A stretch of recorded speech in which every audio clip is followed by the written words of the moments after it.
हरे राम राम राम हरे हरे, हरे कृष्ण कृष्ण कृष्ण हरे हरे, हरे राम राम राम हरे हरे, हरे कृष्ण कृष्ण कृष्ण हरे हरे, हरे राम राम राम हरे हरे, हरे कृष्ण कृष्ण कृष्ण हरे हरे, हरे राम राम हरे हरे, हरे कृष्ण कृष्ण। राजाधिराज प्रभु रामचंद्र महाराज की।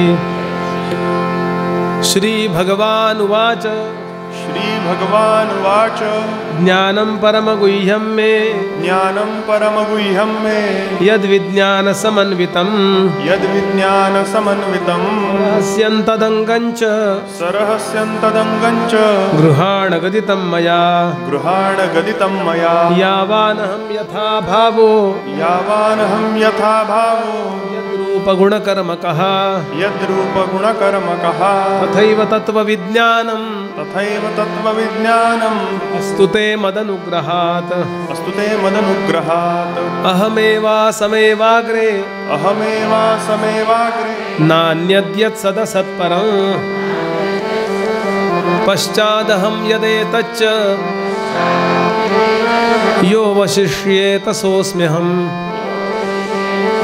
कृतेऽर्थं यत् प्रतीयेत, कृतेऽर्थं यत् प्रतीयेत, न प्रतीयेत चात्मनि, न प्रतीयेत चात्मनि, तद्विद्यादात्मनो मायां, तद्विद्यादात्मनो माया, यथा भासो यथा तमः, भासो यथा तमः, यथा महान्ति भूतानि, यथा महान्ति भूतानि, भूतेषु चावचेष्वनु, भूतेषु चावचेष्वनु, प्रविष्टान्यप्रविष्टानि, प्रविष्टान्यप्रविष्टानि, तथा तेषु न तेष्वहम्, तथा तेषु न तेष्वहम्, एतावदेव जिज्ञास्यम्, एतावदेव जिज्ञास्यम्, तत्त्वजिज्ञासुनात्मनः, तत्त्वजिज्ञासुनात्मनः, अन्वयव्यतिरेकाभ्याम्, अन्वयव्यतिरेकाभ्याम्, यस्यात् सर्वत्र सर्वदा, यस्यात् सर्वत्र सर्वदा, एतन्मतं समातिष्ठ, एतन्मतं समातिष्ठ, परमेण समाधिना, परमेण समाधिना, भवान् कल्पविकल्पेषु, भवान् कल्पविकल्पेषु, न विमुह्यति कर्हिचित्। न विमुह्यति कर्हिचित्। भगवान श्री गोपाल कृष्ण महाराज की जय। ओम नमो भगवते वासुदेवाय, ओम नमो भगवते वासुदेवाय, ओम नमो भगवते वासुदेवाय। भगवती श्री गंगा मातेच्या पवित्र तीरावरती ज्ञान वैराग्याचे घनीभूत अवतार असणारे भगवान श्री शुकदेव राजा परीक्षितीला 7 दिवसात मोक्ष देणारी भगवंताची कथा सांगतायत श्रीमद भागवत। शुकदेव म्हणाले, राजन, भगवंताच्या अनेक कथा आहेत, पण काही कथा मनुष्याला भावविभोर करणाऱ्या आहेत। भगवान साधारणतः 125 वर्षाचे होत आलेत किंवा 112-13 वर्षाचे झालेत, 125 वर्षाचे झाले तेव्हा त्यांनी देहच ठेवला। आणि शुकदेव सांगतात, मलाच असं वाटलं की या गोकुळवासियांची 100 वर्षात भेट नाही हो, मध्ये फक्त 100 वर्ष गेली, जास्त नाही, आणि तरी ते लोक तळमळत आहेत। म्हणून अविच्छिन्न म्हटले, कधी कमी होत नाही ती भक्ती आहे। भक्तीला आरंभ बिंदू आहे लक्षात घ्याल, पण पूर्ण विराम नाही, कंटिन्यूस तैल धारावत। म्हणून मी स्वतः ठरवलं की गोकुळवासियांची आणि कृष्णाची भेट करून द्यायची, आणि ही भेट करण्याची मला संधी मिळाली। कुरुक्षेत्रावरती ग्रहण पर्व काल येणार आहे, म्हणून तिथल्या ब्रह्मसरोवरामध्ये द्वारकेतले लोक स्नानाला येणार आहे ते मला कळलं। कृष्णही येणार, जगातले बरेच लोक येणार। मी गोकुळवासियांना निरोप दिला, चला आपण कृष्णाला भेटूया, आणि निघाले।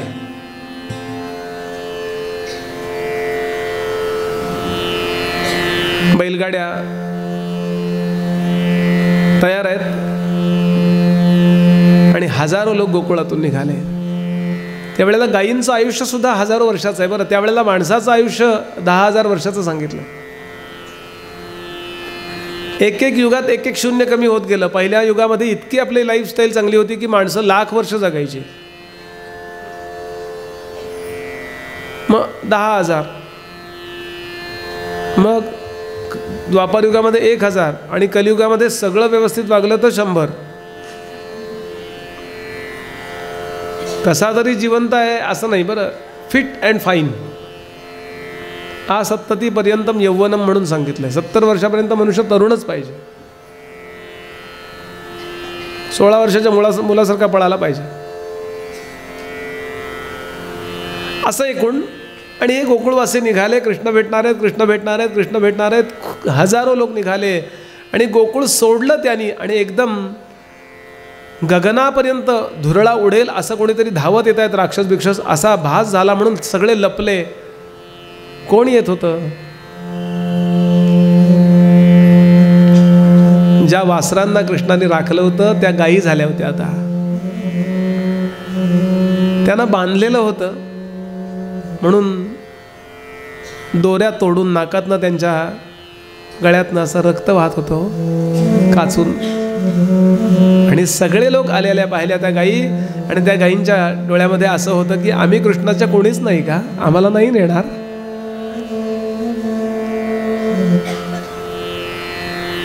त्यांना काय हळद तेल लावायचं, औषध लावायचं ते लावलं. ही सगळी मंडळी निघाली आणि मजल दरमजल करीत गोकुळातून हे लोक ब्रह्मसरोवरावरती कुरुक्षेत्रावरती येऊन पोहोचले. कुरुक्षेत्रावरती मोठे असे पेंडॉल टाकलेले आहेत, मंडप टाकले आहेत. त्या मंडपामध्ये अनेक हजारो राजे आलेत ब्रह्मसरोवरात स्नान करायला. आणि कृष्णांबरोबर महत्त्वाच्या काही मीटिंग्स चालू आहेत. जागतिक राजकारणाचा विषय होतो. स्नानाच्या वेळेला स्नान, पण अशा युनोच्या काही संयुक्त राष्ट्राच्या जशा सभा होतात तसे मंडळी जमलेत. आणि मुख्य केंद्रीभूत ठिकाणी धर्मराज आहे, भीष्म आहेत, कृष्ण आहेत. आणि कृष्ण एखादंच वाक्य असं बोलतात की ते सगळ्यात वरती असतं. तशीच्या तशी बैलगाडी वळवली आमच्या नंद आणि यशोदेनी. ती त्या मंडपाकडे लांब उभी केली. आणि येताना दूध, दही, लोण्याचे प्रकार आणि झाडपाला बांधलाय, कडुलिंबाचा पाला बांधलाय, कारण अनेक दिवस ते ताजं राहतं. आणि जख्ख जवळपास जख्ख म्हातारे झालेले आमचे नंद त्या द्वारपाला जाऊन विचारतात, नमस्कार, काय भगवान गोपाल कृष्णांना आम्हाला भेटायचं, ते फार महत्वाच्या मीटिंगमध्ये आहेत. बरं, किती वाजता भेटतील? 2 तास लागतील अजून. बरं, आम्ही इथे बसून राहतो, तिकडे लांब बसा. झाडाखाली मंडळी बसून राहतात. 2 तास झाले, 2.5 तास, ते 3 तास झाले. हो, ते दूध किंवा दुधाचे पदार्थ खराब नको व्हायला, ते आत तरी जाऊ द्या म्हणून पुन्हा विचारायला आले. अजून 2 तास मीटिंग वाढू शकते.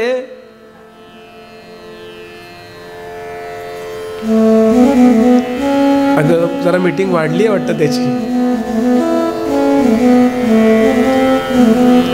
यशोदा म्हणाली, त्यांना म्हणा उद्धव तरी आहेत का विचारा. उद्धव भेटतील. मग त्यांना इकडं बोलावता येईल का? बोलावतो. कोण आलंय म्हणून सांगू?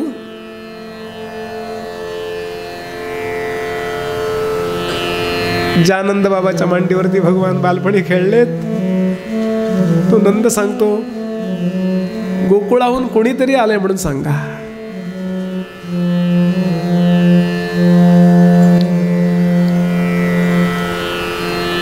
एखादा असतं त्याने कार्ड आत पाठवलं असतं की नाही, मी आलोय. पण मग असा मुद्दा लक्षात घ्यायचा, आपण जर देवाला आवडावं असं वाटत असेल तर अहंकार पायाखाली तुडवावा आणि दुसरं पाऊल उचलावं. तो हरी आज जातो आणि उद्धव बाजूला बसले, त्यांना बोलवतो, जरा गोकुळ हे नाव ऐकलं उद्धव कुठं आहेत? किती वेळ झाला? 3 तास. तुला कळतं का काही? गोकुळाहून कोण आलंय? धावत उद्धव असा पाठीमागून धावत धावत जातो. बाबा, आई, कधी आलात तुम्ही? एकही तक्रार करत नाहीत हे दोघं. किती वेळ झालो, कसली तुझी माणसं. भक्ताचं सगळ्यात महत्वाचं लक्षण त्याच्या जीवनात तक्रार बंद झालेली असते. हेच बरोबर नाही, तेच बरोबर नाही, तो सांगेल असं असं असं असं. पण एका मर्यादित स्वरूपाच्या पलीकडे त्याची जीवनात तक्रार नसते. कारण जिसमें तुम्हारी मर्जी उसमें हमारी राजी. एकही तक्रार नाही हो.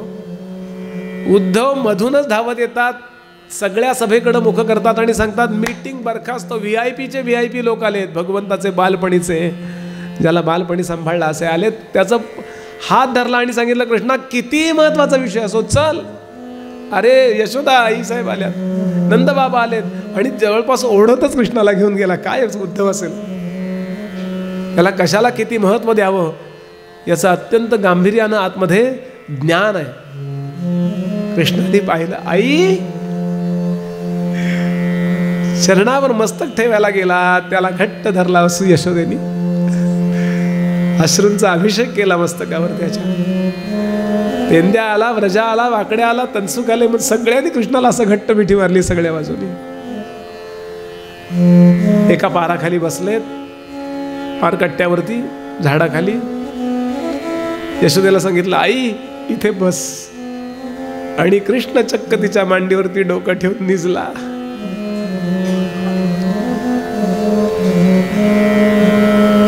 कृष्ण आपल्याला निरोप देतात, तुम्ही किती महान व्हा पण पारिवारिक शुद्ध प्रेम कधी विसरू नका. आयांनो लक्षात ठेवा, मुलं किती मोठी होऊ देत, त्यांची लग्न होऊ देत, त्यांना मुलं होऊ देत, एखादा घास आपण अजूनही भरवत चला. असं करणारे लोक असतील, मी काही शिकवत नाहीये.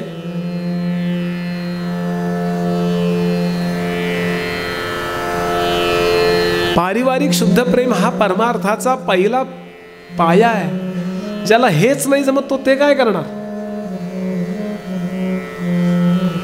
कुरळ्या केसातून असं आई डोकं चेपतीये आणि कृष्णाला पहिला प्रश्न विचारला, कृष्णा कसा आहेस रे. स्वतःबद्दल एक शब्दही बोलत नाही यशोदा. कसा आहेस रे, कसा दिसतोय तुला. नाही तू कसाही असलास तरी आनंदीच दिसतोस, पण तुला आत काही त्रास नाही ना, कोणी काही बोलत नाही ना तुला, माझ्या बाळाला. आई आता सगळ्या जगातले राजे माझं काही काही वेळा ऐकतात, महत्वाचं काही असलं तर ऐकतात. तुला काही पाहिजे का रे, पाहिजे का ग. हसली आई. मुलगा काय देऊ शकतो आईला हो. हसली आणि सांगितलं हो एक गोष्ट मला मागायचीच आहे तुझ्याकडं, देशील ना. आई 100% एकच दे. तू गोकुळातून जेव्हा निघालास त्यावेळेला असं म्हणाला होतास की मी परत येईन. तू परत येईन म्हणाला होतास म्हणून मला जिवंत राहावं लागलं. कारण तू आलास आणि मी मरून गेले असं जर असेल तर माझा शब्द मी फिरवला असं झालं असतं. म्हणून मी प्राणांना धरून राहिले, या प्राणांच्या द्वारे देहाला धरून राहिले. पण आता तू भेटलास, आता कधी मरण्याची वेळ येईल, देह टाकण्याची वेळ येईल, रेडी फॉर डिपॉर्चर तयार आहे हम. जेव्हा केव्हा मरण येईल तेव्हा आत्ता जसा तू माझ्या मांडीवर निजलायस असं माझं मस्तक माझ्या पतिराजांच्या नंदबाबांच्या मांडीवर असावं आणि समोर तू उभा असावास अशी इच्छा वाटतीये. येशील का रे. इतना तो करना स्वामी जब प्राण तन से निकले, गोविंद नाम लेना जब प्राण तन से निकले. तुझं नाम माझ्या मुखामध्ये असावं असं वाटतंय. येशील अगदी असाच. पीतांबरी कसी हो छवि मन में जो बसी हो, होठों पे कुछ हंसी हो, जब प्राण तन से निकले. कुणाला कधी मरण येणार, कुठे मरण येणार काही माहित नसतं. शिवगंगा जी का तट हो, यमुना का वंशी वट हो, मोरा सावरा निकट हो, जब प्राण तन से निकले, तब वक्त जल्दी आना, नहीं शाम भूल जाना, राधे को साथ लाना, जब प्राण तन से निकले. देवा आणि जमलं तर ये बरं, विनंती करणं माझं काम आहे. पण तुला केवढा व्याप आहे, जगाचं राजकारण चालवायचंय. या अजाण अज्ञान भक्ताची आठवण ठेवलीस तर मी स्वतःला धन्य समजेन, पण नाही ठेवू शकलास तर मी वाईट वाटून घेणार नाही, कारण तुझ्याजवळ खूप मोठं काम आहे. एक भक्त की है अर्जी, खुद गर्ज की है गर्जी. फार स्वार्थी नाही ना रे मी कृष्णा. आगे तुम्हारी मर्जी, जब प्राण तन से निकले. एकदा स्वतःला विचारून बघा, यापेक्षा जीवनात काय मिळवायचं असतं. अहो किती श्रीमंत असो, किती गरीब असो, शेवटी मरताना मुखामध्ये गंगा जल आणि तुलसी दल. एकदा पक्क करून टाकावं हे, म्हणजे नको त्या नश्वर दुनियेच्या मागे आपण धावतोय ना जे, ते कणभर तरी स्थिर व्हायला होतं आणि त्याचा आनंद आपला आपल्यालाच होतो. पेंद्या येतो, कृष्णाचा हात असा हातात धरतो, सांगतो कृष्णा बस रे जरा, तुझं काही मी काही या व्यवहारातलं मागत नाही, तुझे किती मोठा असतो. काय तुझे रूप, तुकोबांचा अभंग आहे, काय तुझे रूप घेतो मी चोरून, या भेणे लपून बैसलासी. काय तुझे आम्हा करावे वैकुंठ, भिवू नको भेट आता मज. तुका म्हणे तुझी न लगे दसोडी संपत्ती, परी आहे आवडी दर्शनाची. मला काही नको ही भाषा फक्त भक्ताच्या मुखात येते, हे वाक्य लक्षात ठेवा. मीराबाई म्हणाल्या, मेरे तो गिरीधर गोपाल पायोजी मैंने राम रतन धन पायो.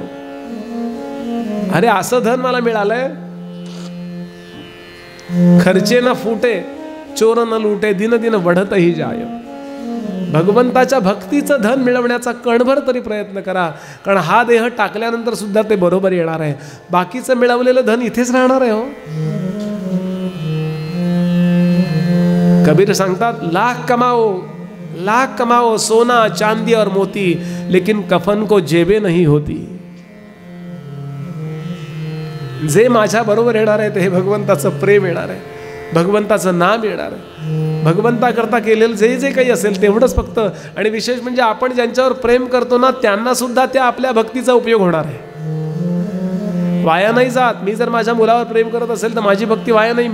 त्याला हेही कळतं, रे याच्या हृदयात मुलाला काही स्थान आहे, त्याचंही नीट केलं पाहिजे.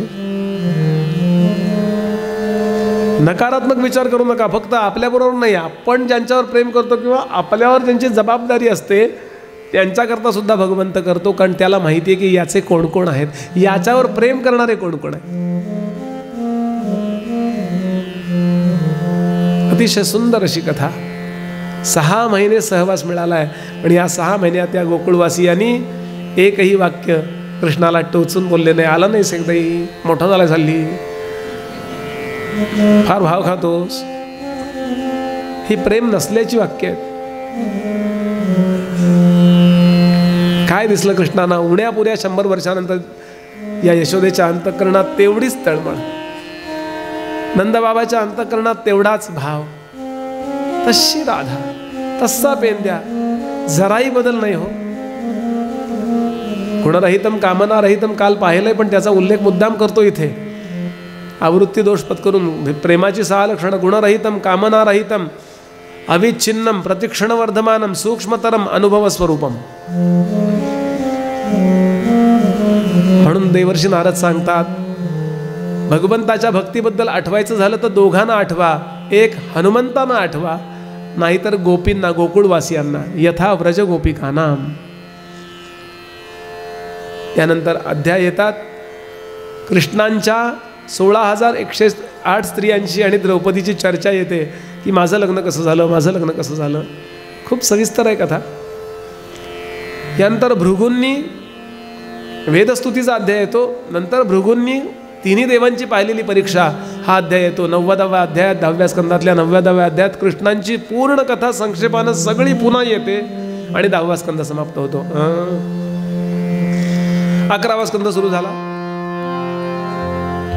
11वा स्कंध हे भगवंताचं ललाट सांगितलंय. द्वादशांगो वै पुरुष, 12 अंग आहेत भगवंताचे, 12 टिळे लावायचे असतात देवाला. त्यातला पहिला स्कंद हे उजवं पाऊल आहे, दक्षिण चरण. दुसरा स्कंद हे भगवंताचं डावं पाऊल आहे.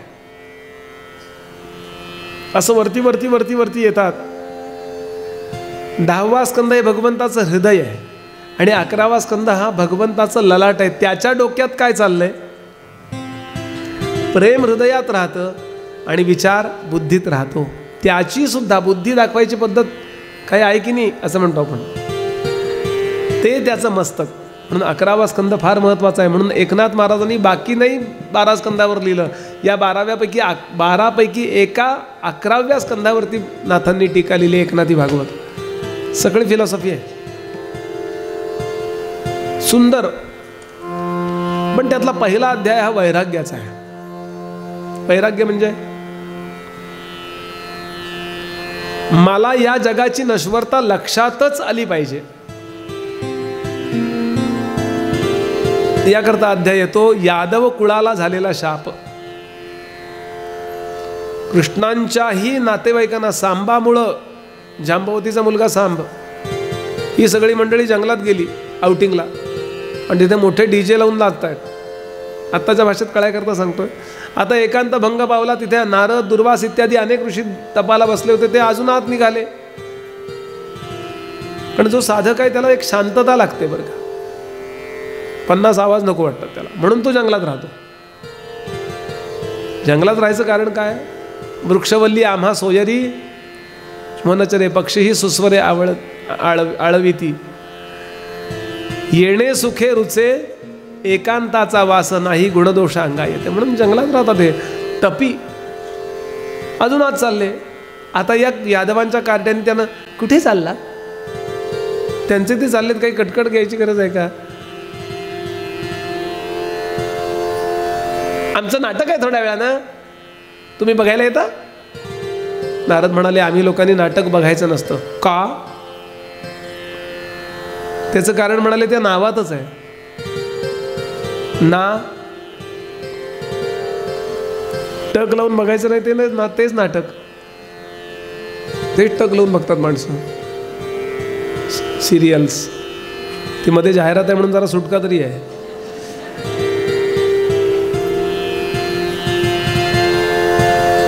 अनेक बीज आधी आपल्या अंतःकरणामध्ये वासनांची आहेतच आणि अजून नवीन नवीन सिरियल बघून आपण त्याला खत पाणी घालतो आणि कुठल्या जन्मीतल्या कुठल्या वासना आणून ठेवतो आणि पुन्हा ते सगळं धुवायला किती जन्म लागणार आहेत कोणास ठाऊक.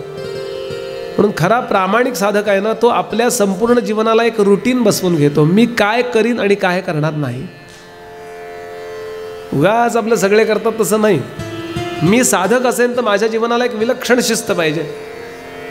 समर्थ म्हणाले काही नेमकपणा आपुले बहुत जना असं कळू आले, तेच पुरुष मान्य झाले भूमंडळी. साधकाचं जीवन आणि सामान्य जीवन यात फरक असतोच. तो दाखवताना दाखवणार नाही पण आतमध्ये फरक असतो. आम्ही थांबणार नाही. त्यातल्यात एका यादवानं आगाऊपणा केला, सांगितलं आता त्या सांबाला स्त्रीचं रूप दिलं होतं नाटकातलं, गर्भवती मुलगी, असं काहीतरी त्यात नाटक होतं. आमची ही जी कन्या आहे हिला मुलगा होईल का मुलगी होईल दुर्वास महाराज? नारद थांबत होते. नारद कृष्णांचे नातेवाईक आहेत म्हणून जरा ऍडजस्ट करत होते, पण दुर्वासा म्हणजे दुर्वासा आहेत. यमन दुर्वास म्हणाले तुम्ही ॲस्ट्रॉलॉजीची, भविष्यशास्त्राची थट्टा करता काय? ही असं एक मुसळ प्रसवेल की ज्या मुसळानं तुमच्या यादव कुलाचा पूर्ण संहार होईल. लागली गाडी, काही गरज होती? एवढं म्हणून निघून गेले ते. आता हे घाबरले. वाईट झालं की मनुष्य घाबरतो बघा. तोपर्यंत आपल्या मस्तीत असतो. सगळेजण उग्रसेनाकडे आले. कृष्णांना कोणी कळू दिलं नाही, कारण त्या लोकांना माहिती आहे की हा नातेवाईक आहे म्हणून कधी आपली बाजू घेणार नाही, जावयाला सोडायला मदत करणार नाही.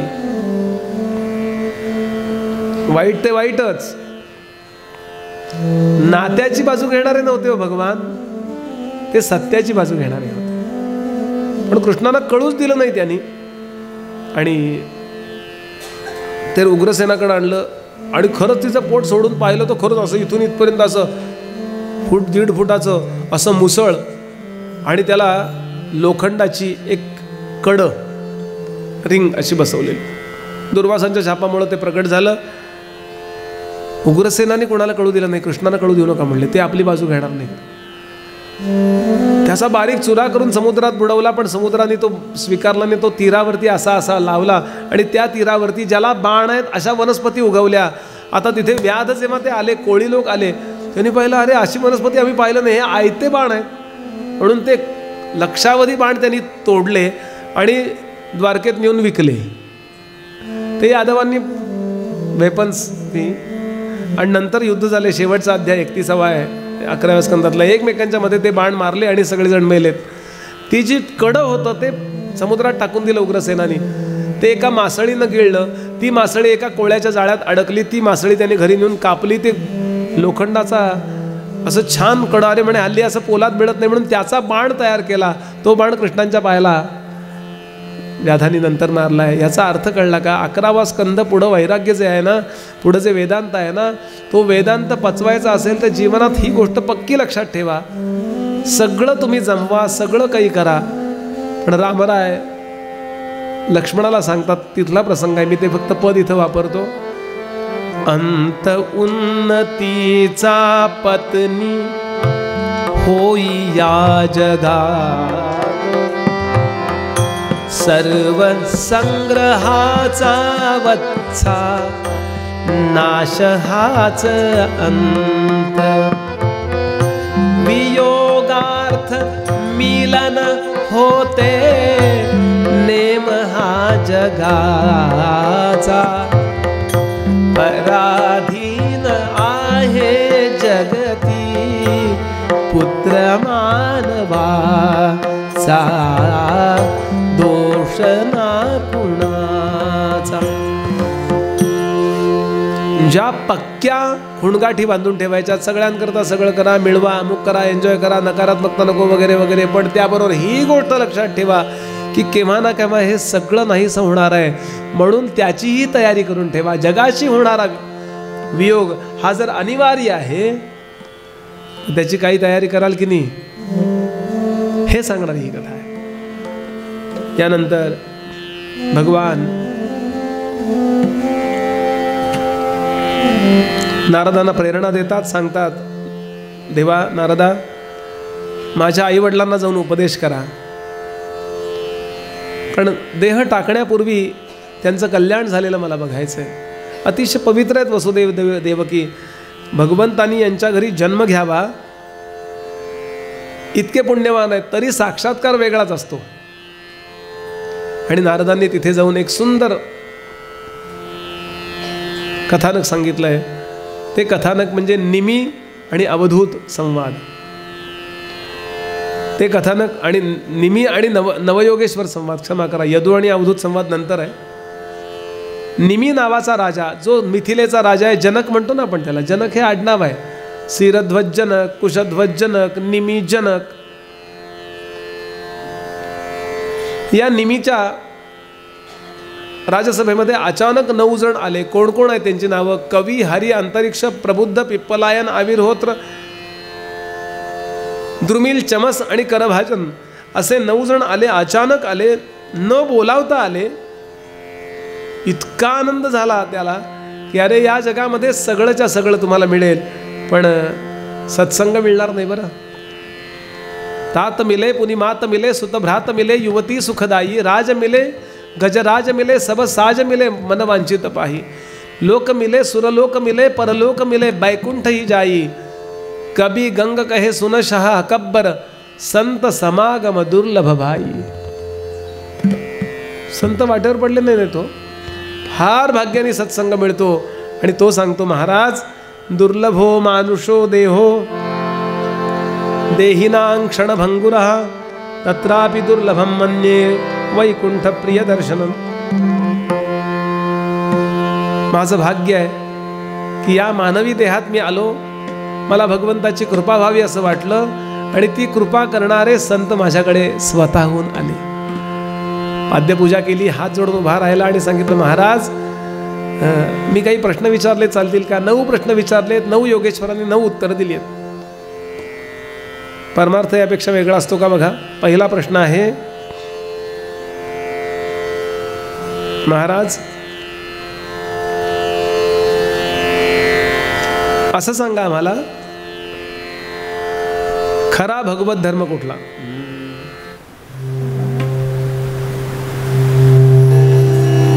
खरा भगवत धर्म कुठला? हिंदू, मुस्लिम, ख्रिश्चन, शिंतो, यहुदी, पारशी, जैन हे सगळे पंथ आहेत. इतका प्रगल्भ विचार इथे आलाय. खरा भगवत धर्म कुठला? ते म्हणाले, माझी प्रत्येक कृती भगवंताला आवडणारी जेव्हा होते त्यावेळेला तो धर्म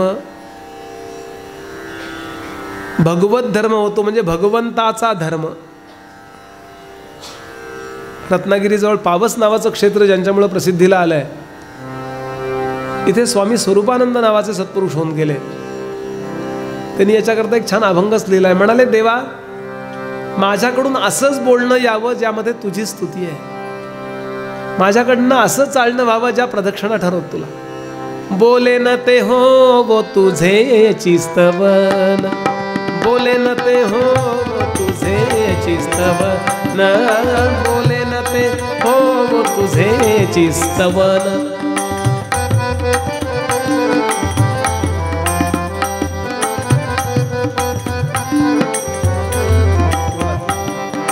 चिंतिन ते ध्यान होवो तुझे, चिंतिन ते ध्यान होवो तुझे, चिंतिन ते ध्यान, चिंतिन ते ध्यान, चिंतिन ते ध्यान, चिंतिन ते ध्यान.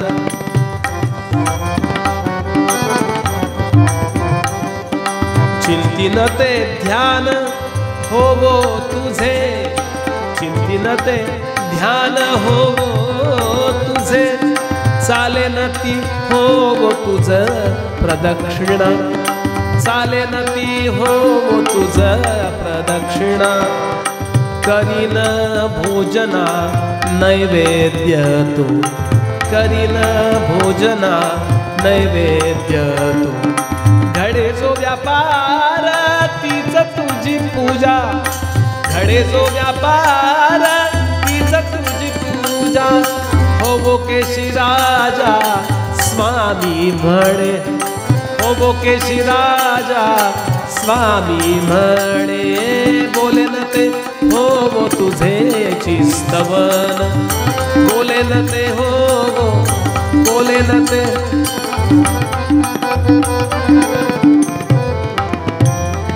प्रत्येक कृती जेव्हा देवाला आवडेल का? एखाद्याला मी चिमटा काढला, त्याला वाईट वाटलं की नाही?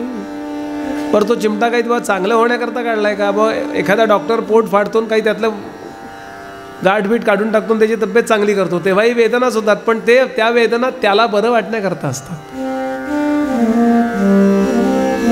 माझी प्रत्येक कृती विश्वाला निर्माण करणारा जो आहे त्याच्या भानामध्ये होते, त्याला आवडेल की नाही? फार छान उभी, मला ज्ञानोबांची ही उभी फार आवडते. तया सर्वात्मका ईश्वरा स्वकर्म कुसुमांची वीरा, वीरा म्हणजे माळ. पूजा केलिया होय अपारा तोषा लागी. माझी सगळी कर्म जर गोळा केली आणि त्याचा जर हार केला तर प्रत्येक फूल असं पाहिजे जे देवाला आवडेल. हा हार घाला आपण त्याला, नको असं नाही, पण हा हार आपल्याला याची आठवण करून देणारा पाहिजे की मला माझ्या जीवनातल्या कर्मांचा हार भगवंताला घालायचा. लक्षात घ्याल, हे 11वा स्कंद केवळ वैयक्तिक पातळीवर साधकाचा उद्धार करणारा नाही, जगाचा उद्धार करणारा आहे. जग जर असं वागलं तर कोणी कोणाला मारेल का हो? तालिबानमध्ये जाऊन एकमेकांचे खून पाडतील का? हे काय गंमत आहे? आपण भगवंताला मानतो पण भगवंताचं नाही मानत. भगवान को तो हम मानते हैं लेकिन भगवान की नहीं मानते. आणि भागवत हे सांगतं की पहिल्यांदा तुम्ही हा प्रत्येक कृतीचा विचार करा की मी हे केलेलं भगवंताला आवडेल का. आणि कुठल्या लिटरेचरला नका शरण जाऊ, तुमचा तुम्ही विचार करा. समर्थ म्हणाले, आपण असं चिमोटा घेतला तेणे कासावीस झाला, आपणावरून दुसऱ्याला राखत जावे. मला जर कोणी त्रास दिला तर मला जसं वाईट वाटतं तसं दुसऱ्यालाही वाईट वाटणार आहे, आणि म्हणजे देवाला वाईट वाटणार आहे. असा विचार करा, म्हणजे तुमचा धर्म खरा धर्म ठरेल. दुसरा प्रश्न, भगवत भक्तांचे प्रकार किती? पहिला प्रश्न दिलाय, प्रश्नाचं उत्तर कवीनी, दुसरा प्रश्नाचं उत्तर हरी द्यायला उभे राहतात. 9 योगेश्वर आहेत, कवी, हरी, अंतरिक्ष, प्रभू. ही 9च्या 9 ऋषभदेवांची मुलं आहेत बरं का. हरी सांगतात, ज्याची आपण पूजा करतो, उपासना करतो, तो भगवंत सर्वत्र सदा आणि सम भरलेला आहे, हा निश्चय ज्याचा झालाय तो खरा भगवत भक्त आहे. तुम्ही कृष्णाची पूजा करा, रामाची पूजा करा, माझाच राम सर्वत्र भरलाय. फक्त देवात नव्हे, या खुर्चीत सुद्धा, तुमच्यात सुद्धा. माझा देव मला सर्वत्र दिसत नसेल तर मी तो माझा देव कुठंतरी नाही असा विचार करून माझ्या देवाचा अपमान करीत असतो. म्हणून अगदी पक्क करून टाकावा, अध्यस्थाचा निराश करून जो अधिष्ठानाला पाहतो, असं वाक्य आहे. म्हणजे काय कळणार यातलं? अध्यस्थाचा निराश करतो, अधिष्ठानाकडे पाहतो, तो खरा भगवत भक्त. काही कळलं नाही, हे कळलं की नाही? म्हणून सोपं, विष्णुमय जग, वैष्णवांचा धर्म, भेदाभेद भ्रम अमंगळ. उपाधीच्या ठिकाणी भेद सांभाळायचे आहेत, पण अंतःकरणामध्ये अभेद सांभाळायचा आहे. ते आजचे विचार म्हणतात ते उपाधीत मिक्स करायला जातात. असं नाही, गाढवाचं लग्न माकडाशी करून चालेल का? नाही, भेदाभेद भ्रम अमंगळ म्हणले. असं कसं? नाही, उपाधीमध्ये भेद ठेवावाच लागणार आहे. कल्पना करा, सगळ्यात जर खुर्च्या असत्या, माणसं कोणीच नसती तर? खुर्ची वेगळी, आपण वेगळे, खांब वेगळा, कॅमेरा वेगळा, तबला वेगळा, तबलजी वेगळा, म्हणून हे सगळं झालं की नाही? भेद हे जगात, जगत याचा अर्थ भेद आणि ईश्वर याचा अर्थ अभेद. म्हणून आचार्य सांगतात, क्रियाद्वैतम भावाद्वैतम सदा करूयात, न क्रियाद्वैतम ही करहिचित. भावामध्ये अद्वैत पाहिजे आणि क्रियेमध्ये द्वैतच असतं. तुम्ही किती सोडण्याचा प्रयत्न करा. जेवणारा वेगळा आणि जेवण वेगळं तरच शक्य आहे की नाही? 1 वाजता 1 वाजला वेगळा आणि 12 वाजला वेगळं, हे वेगळं वेगळं आहे की नाही? भेद याचा अर्थ जगत. ज म्हणजे जन्माला येणे, ग म्हणजे गमन करणे. या दोन्हीत अडकले त्याला ज ग म्हणतात. पण अभेदातून, या भेदातून अभेद पाहतो, तो खरा भगवत भक्त आहे. फक्त मूर्ती पूजा करतो पण कोणाचा द्वेष मत्सर करत नाही. त्याला त्रास देणाऱ्यांचा सुद्धा तो क्षमा करतो. त्याला तो भक्तीचा मध्यम प्रकार आहे. मध्यम का? त्याला भेद दिसतो, हा अभक्त आहे ना, हा चांगला आहे ना, हा वाईट आहे, हे त्याला कळतं. म्हणून तो भक्तीचा अगदी मध्यम प्रकार आहे. आणि फक्त मूर्ती पूजा करतो, त्यातच देव आहे असं म्हणतो, पण ते प्रामाणिकपणानं करतो, त्याच्या भक्तीचा आरंभ झाला असं समजावं. यानंतर तिसरा प्रश्न, मायेचं नेमकं स्वरूप काय? अंतरिक्ष बोलायला उभे राहिले आणि ते सांगतात, संपूर्ण विश्वनिर्मिती, विश्वाची स्थिती आणि विश्वाचा प्रलय जेव्हा खरा वाटतो तेव्हा त्याला माया समजायचं.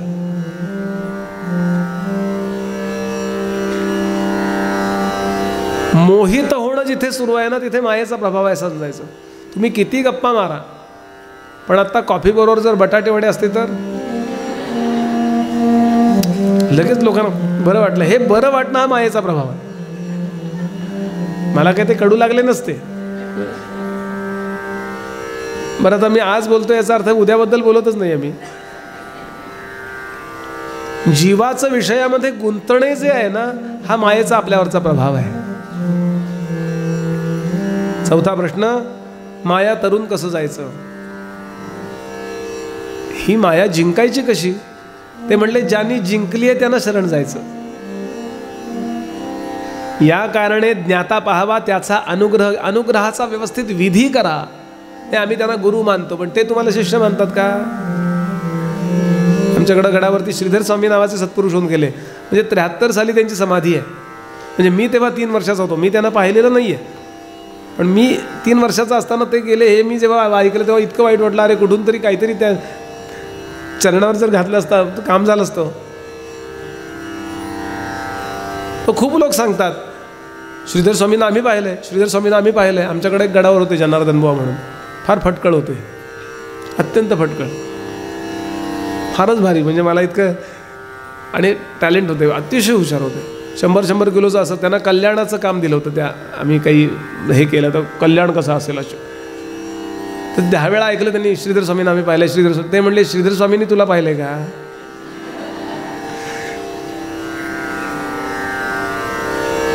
म्हणून तुम्ही यांचे असं गंडाबंधन झालं पाहिजे. याकरता सद्गुरूंना वैराग्य धारण करून सद्गुरूंना शरण जा. बरं, केवळ प्रपंचाकरता नाही शरण जायचं, वैराग्य. म्हणून समित पाणी ही श्रुती काय सांगते, कसे जा. ज्याला आत्मसाक्षात्कार व्हावा वाटतो स गुरुमेवाभिगच्छेद समिध पाणी ही श्रोत्रियम ब्रह्मनिष्ठम उपनिषद. श्रोत्री आणि ब्रह्मनिष्ठ महापुरुषाकडे तुम्ही शरण जा. श्रोत्री याचा अर्थ शब्दज्ञाने पारंगतू ज्ञानोबा, आणि ब्रह्मनिष्ठ म्हणजे ब्रह्मानंदी सदा डुल्लतू. दोन्ही पाहिजे. शब्दज्ञानाने आपल्याला निसंशय करण्याचं त्यांच्याजवळ सामर्थ्य पाहिजे एक, आणि तो नुसता बोलणारा नको, पोपटासारखं नाही, त्यांना स्वतःला अनुभव पाहिजे. अशा महापुरुषाला शरण जा, म्हणजे माया तरून तुम्ही जाऊ शकता. 5वा प्रश्न, ब्रह्मज्ञान ते ब्रह्मक म्हणजे काय आहे?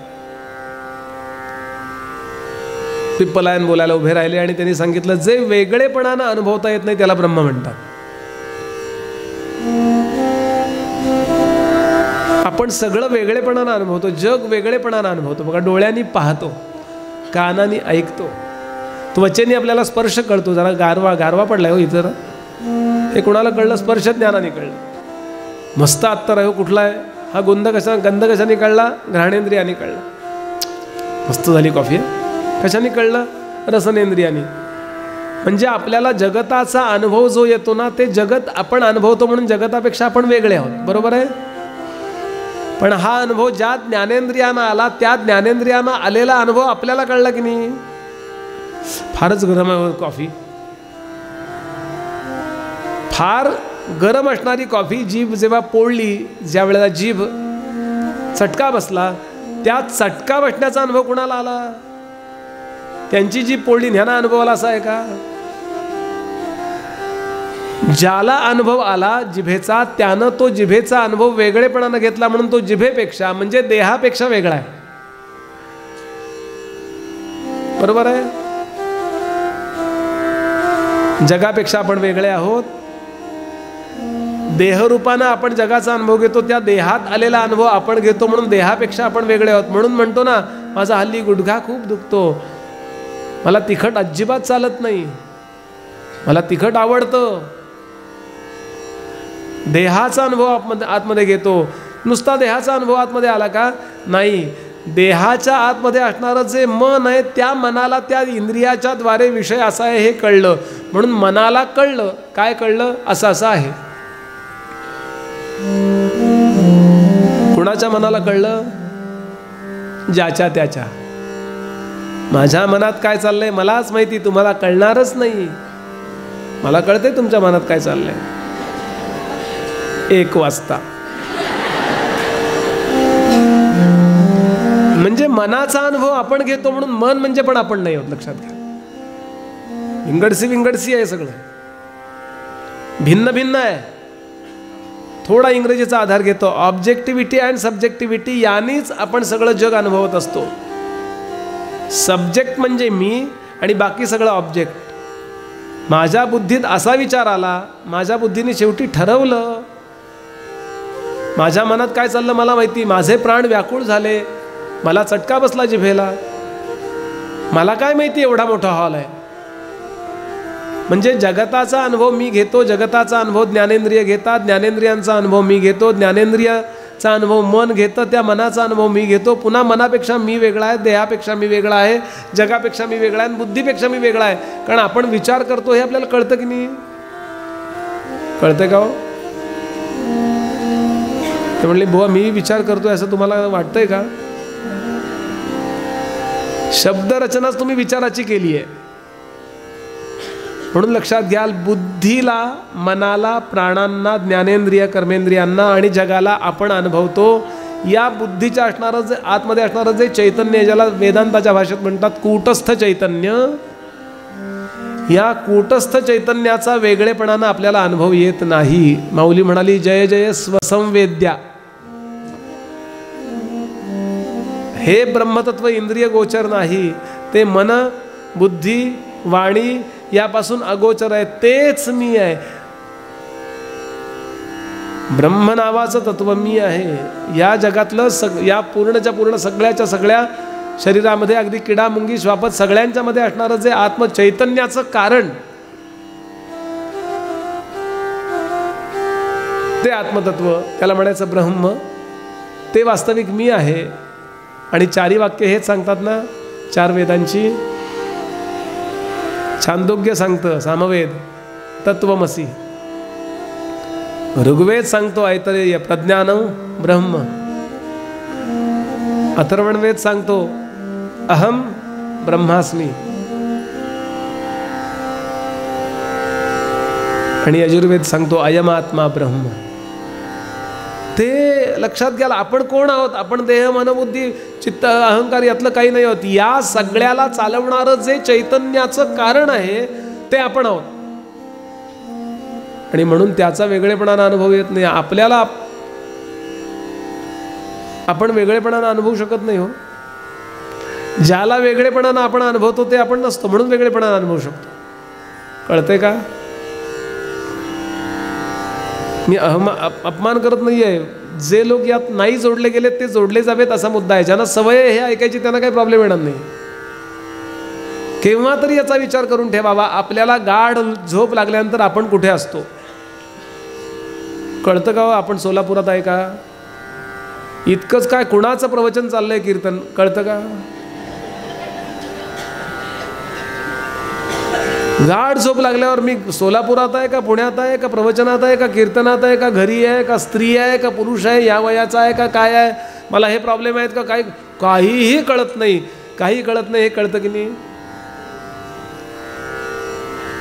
तेव्हा जे आपण अनुभवतो ना, त्यावेळेला आपण आरशामध्ये पाहत असतो. ते कुटस्थ चैतन्य आरशात पाहतं. आणि फक्त एकच फरक आहे, ते प्रतिबिंबाला बिंब समजत असतं. एवढाच फरक आहे. ज्या क्षणाला प्रतिबिंबाला बिंब समजणं बंद होतं, बिंबच बिंब होतं, या नाम ज्ञान. ज्ञानोबा म्हणाले, तेथ जे होय तया नाम सुख. सगळा व्याप एवढ्या करताय आणि एवढं सोडून बाकी सगळं करतो आम्ही, असं ब्रह्मतत्व पुढे सांगतात. 6वा प्रश्न, हे इंद्रिय अगोचर ब्रह्म ज्ञानामध्ये येण्याकरता, मला त्याचा अनुभव येण्याकरता काय करावं? ते म्हणाले, त्याकरता माझा कल्पित मी या ब्रह्मामध्ये विलीन करावा. मग त्याकरता काय करावं? त्याकरता तो कल्पित मी भगवंतामध्ये, त्या परमात्म्यामध्ये विलीन करण्याकरता तो असा साठवून घ्यावा. डोळ्याद्वारे इकडं थोडासा गेला आहे. व्यवसायात्मिका बुद्धी ही एकेह कुरुनंदन बहुशाखा ह्यनंताश्च बुद्धयो व्यवसायिनाम. आपला अहंकार सुद्धा असा डिस्ट्रीब्यूट झाला आहे. थोडा मुलामध्ये, थोडा मुलीमध्ये, थोडा जावयामध्ये, थोडासा बायकोमध्ये, थोडासा नवऱ्यामध्ये, थोडासा प्रवचनामध्ये, थोडासा कीर्तनामध्ये, थोडासा संप्रदायामध्ये. आम्ही या संप्रदायाचे. चांगली गोष्ट आहे. संवादीच आहे तो भ्रम. विसंवादी संवादी दोन प्रकारचे गैरसमज असतात. असो, हे सगळे गोळा करायचे, त्याकरता चित्ताची एकाग्रता महत्त्वाची आहे. मग चित्ताच्या एकाग्रतेकरता काय महत्त्वाचं आहे? चित्ताची शुद्धी. चित्ताच्या शुद्धीकरता काय महत्त्वाचं आहे? आपलं कर्म. म्हणून 6वा प्रश्न आहे, कर्मयोग सांगा. फार छान समर्थांची ओळ आहे. आधी ते करावे कर्म, कर्ममार्गे उपासना, उपासका सापडे ज्ञान, ज्ञाने मोक्षाची पावणे. ही उतरण लक्षात ठेवायची. माझं कर्म मनापासून करत गेलो मी आयुष्यभर, की मग ते चित्त शुद्ध होतं. शुद्ध झालेलं चित्त एकाग्र व्हायला योग्य होतं. एकाग्र चित्त उपासनेने एकाग्र होतं. आणि एकाग्र चित्त चित्ताचा चैतन्यामध्ये लय करण्याकरता उपयुक्त होतं. म्हणून कर्म, उपासना आणि ज्ञान या 3 पायऱ्या लक्षात ठेवायच्या. माझं काम मनापासून, माझी उपासना मनापासून, आणि सद्गुरू सांगतील त्याप्रमाणे ज्ञानाची कास धरायची, ज्ञान करून घ्यायचं. काही दिवस ते माहिती स्वरूपात असतं ज्ञान, त्याला म्हणायचं शिक्षण. आणि ती माहिती कशी वापरायची याला म्हणायचं प्रशिक्षण. आणि ते सुद्धा समाधी लागते ती अगदी एखादा सेकंद लागते समाधी, काही वर्ष. आणि असे आपण लावत गेलो ना समाधी की मग ती सेकंदाची मिनिटभर होते, मिनिटभराची 2 मिनिटं होते आणि मग कधी लावू शकतो. मग आपण त्यात याला म्हणतात सिद्ध. एनी टाईम सगळा व्याप एवढ्या करता आहे आणि इतकी सहजता, चित्ताचा चैतन्यामध्ये लय होतो. कामच असेल काही जगामध्ये तर देवाला सांगावं लागतं माझा अहंकार शिल्लक ठेव रे, मला काम आहे. तर करू तुम्ही 24 तास असे बसून राहाल, करूच शकणार नाही. ठाकूरांनी नाही का विवेकानंदांची निर्विकल्प समाधीची चावी लपवून ठेवली, नाही तर म्हणले तू प्रवचनच करणार नाहीस, तू जाणारच नाही अमेरिकेला. आणि शेवटी दिली आहे ती. तेव्हा ठाकूर नाही आहे, ती नंतर आणून दिली. याचा अर्थ प्रगट झाले आकाश रूपामध्ये, आकाशामध्ये प्रगट झाले आणि मग ती किल्ली दिली. याचा अर्थ पुढं काय करायचं त्याला गुरुच लागतो, सद्गुरूंच्या शिवाय नाही उपयोग. हे असो, सांगण्याचा भाव असा. 7वा प्रश्न, अवतार लीला सांगा. अवतार कसे घडतात ते म्हणाले, इतकं अनंत कोटी ब्रह्मांड आहेत, त्यातल्या कुठल्या भक्ताकरता कधी अवतार घेतला हे त्याच्याही लक्षात राहत नाही. पटकन सांगा, आपल्या घरात नेमक्या किती साड्या आहेत सांगा. आपल्या नेसलेल्या पॅकिंगमधल्या विचारतच नाही आहे, सांगू शकतो का? बरं, हे मी तुम्हाला विचारू शकतो. घरी गेल्यावर यातला एकही शब्द बोलायचा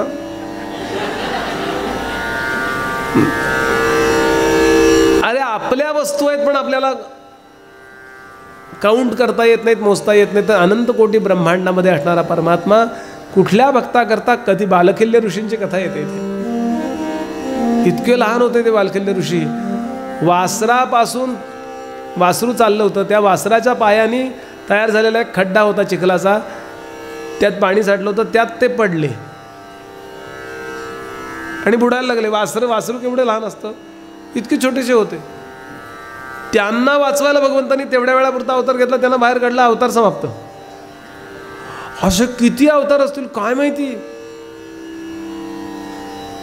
म्हणून यात अडकू नको. अवतार लीलांचा अभ्यास करणं म्हणजे कडबा चघळणं म्हणले, फ्रुटलेस डिस्कशन. 8वा प्रश्न, जे विश्व निर्मात्याला ओळखण्याचा प्रयत्न करत नाहीत माणसाच्या देहात येऊन, त्यांची गती काय होते? अभक्तांची गती काय होते? ते म्हणले, जे देवधर्म मानत नाहीत आणि देवाकरता काही करत नाहीत, आत्मोद्धाराकरता प्रयत्न करत नाहीत, यांचे 2 प्रकार आहेत.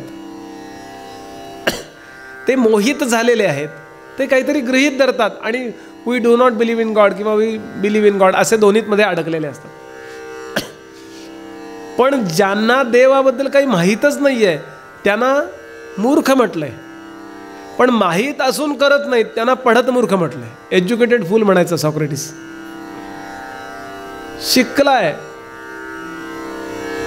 तरी सुद्धा चांगला वागत नाही. डॉक्टर आहे आणि सिगारेट ओढतो, पढत मूर्ख.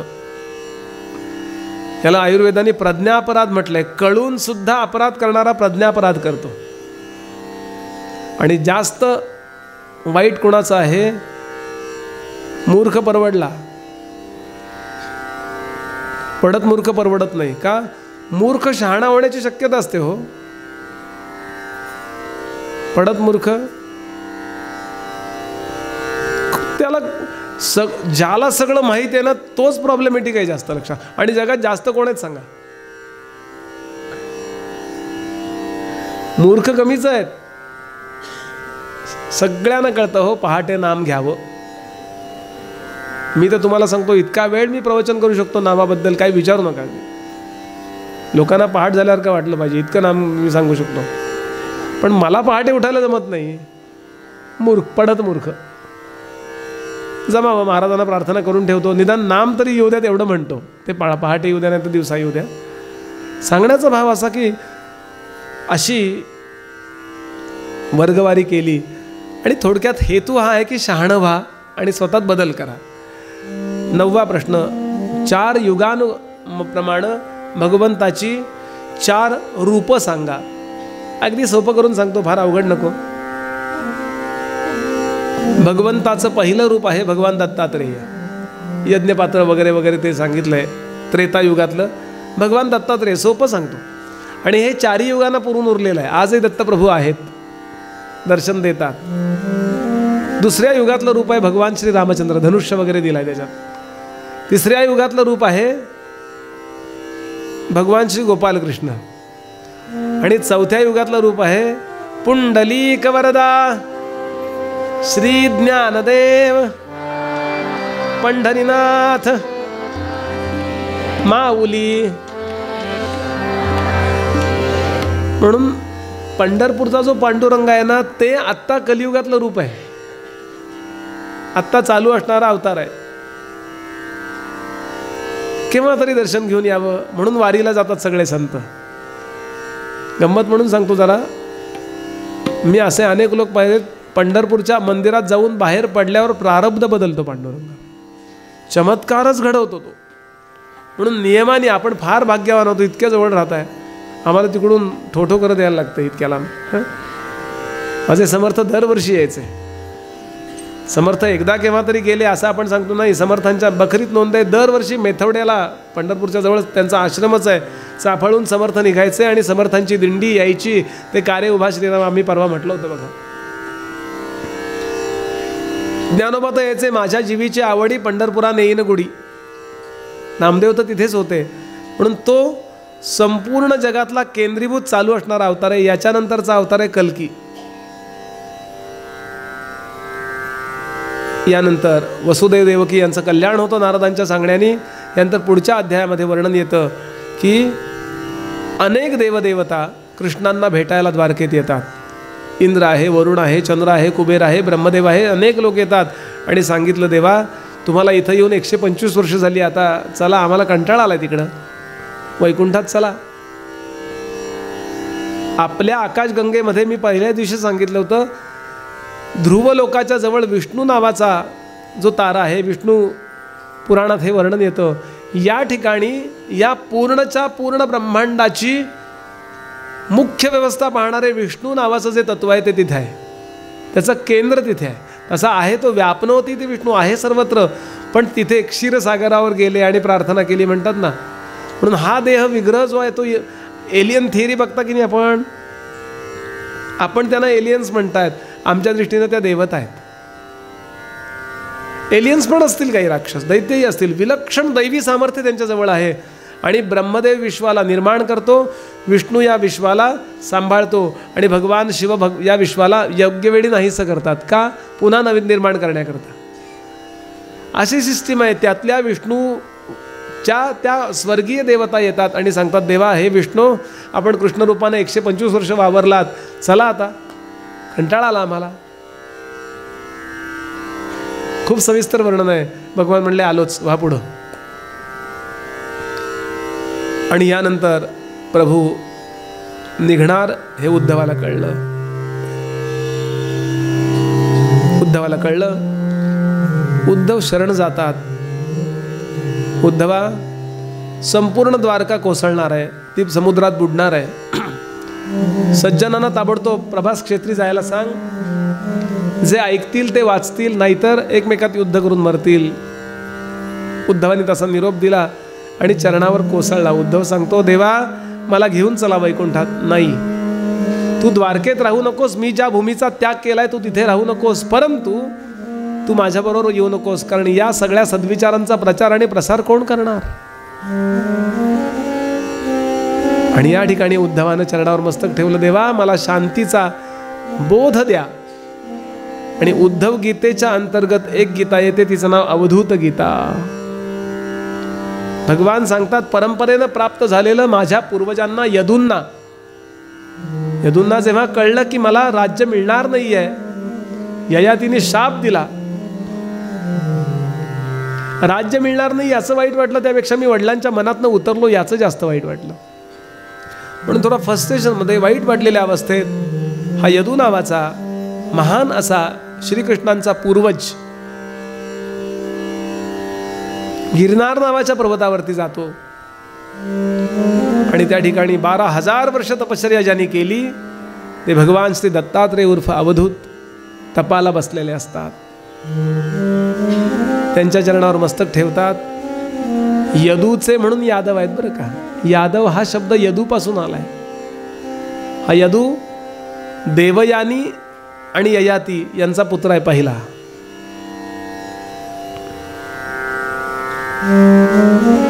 यदूनी चरणावर मस्तक ठेवलं, सांगितलं देवा माझं कल्याण करा.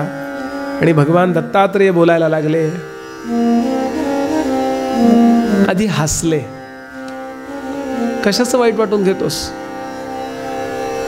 वाईट वाटून घ्यायला मनुष्य कारण शोधतो, पण चांगलं वाटायला कारण शोधत नाही. तसं या जगामध्ये चांगलं वाटायचीच कारणं जास्त आहेत. तो म्हणाला मी आल्यापासून पाहतोय. यदू म्हणाला किती शांत आहात तुम्ही. श्री गोंदवलेकर महाराज म्हणायचे शांत हा शब्द सुद्धा किती शांत आहे. शांत कसे शांत आहात? ते म्हणाले याचं कारण मी अनेकांकडून अनुग्रह घेतला. जो जो जयाचा घेतला गुण तो तो म्या गुरु केला जाण. कोण कोण आहेत ते? संतिमे गुरुवो राजन बहवो बुद्ध्यपाश्रिताः यतो बुद्धिमुपादाय मुक्तो टामीह तान शृणु. 24 गुरु आहेत माझे. महाराज 24 गुरु काय घेतलं कोणाकडनं? पहिला माझा गुरु आहे ही पृथ्वी मेदिनी.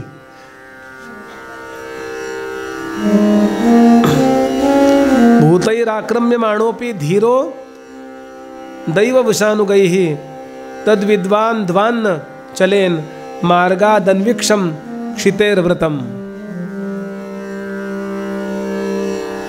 या पृथ्वीवरून चालता चालता मी सतत विचार करतो कशी आहे ही पृथ्वी, कशी आहे ही पृथ्वी.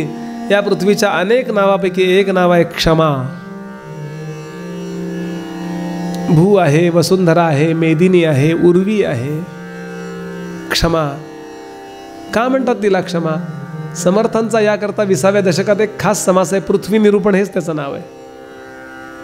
समर्थ म्हणाले उकरीती खांदिती तोडीती मळमूत्र तिजवरी टाकीती परी कधी कोपली नाही क्षिती कदा काळी.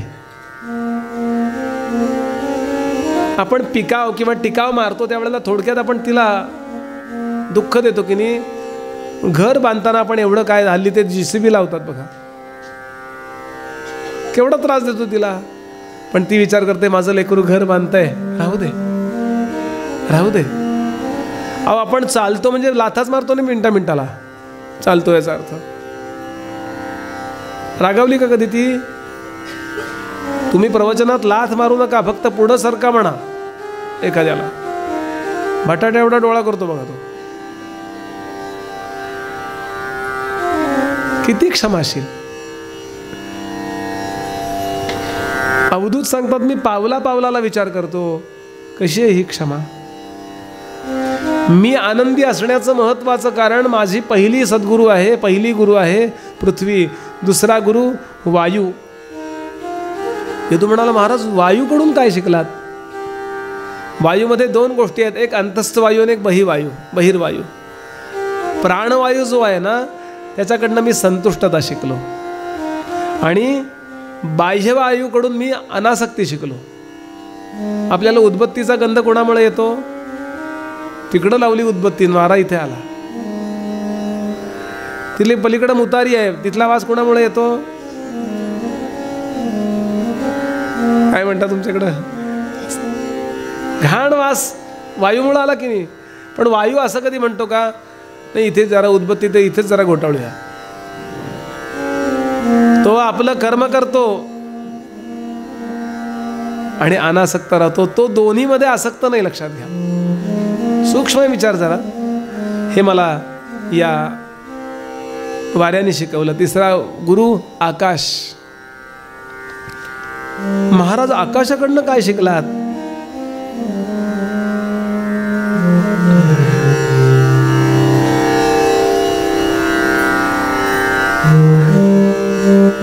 आकाश नाही अशी जागा आहे का?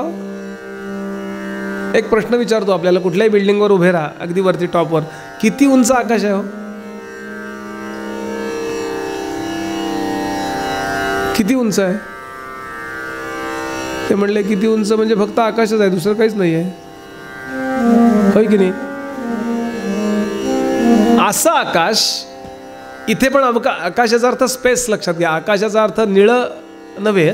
निळा रंग आपण आपल्या कल्पनेने पाहिला. जिथे दिसणं बंद होतं तिथे निळा रंग सुरू होतो. प्रकाश असेल तर निळा रंग आणि प्रकाश नसेल तर काळा रंग. रंगाचं सुद्धा विज्ञान आहे. म्हणून देवाचे हे दोनच रंग आहेत बघा.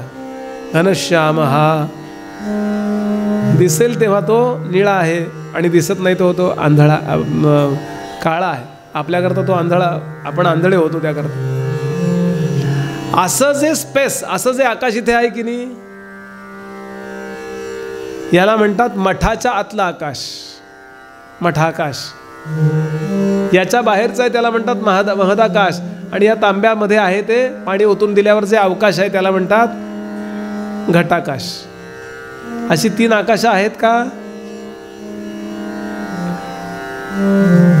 आहेत का? नाही आहेत का? आता माठ फोडला, कुठं गेला आकाश हो? खूप नीट विचार करून ठेवा.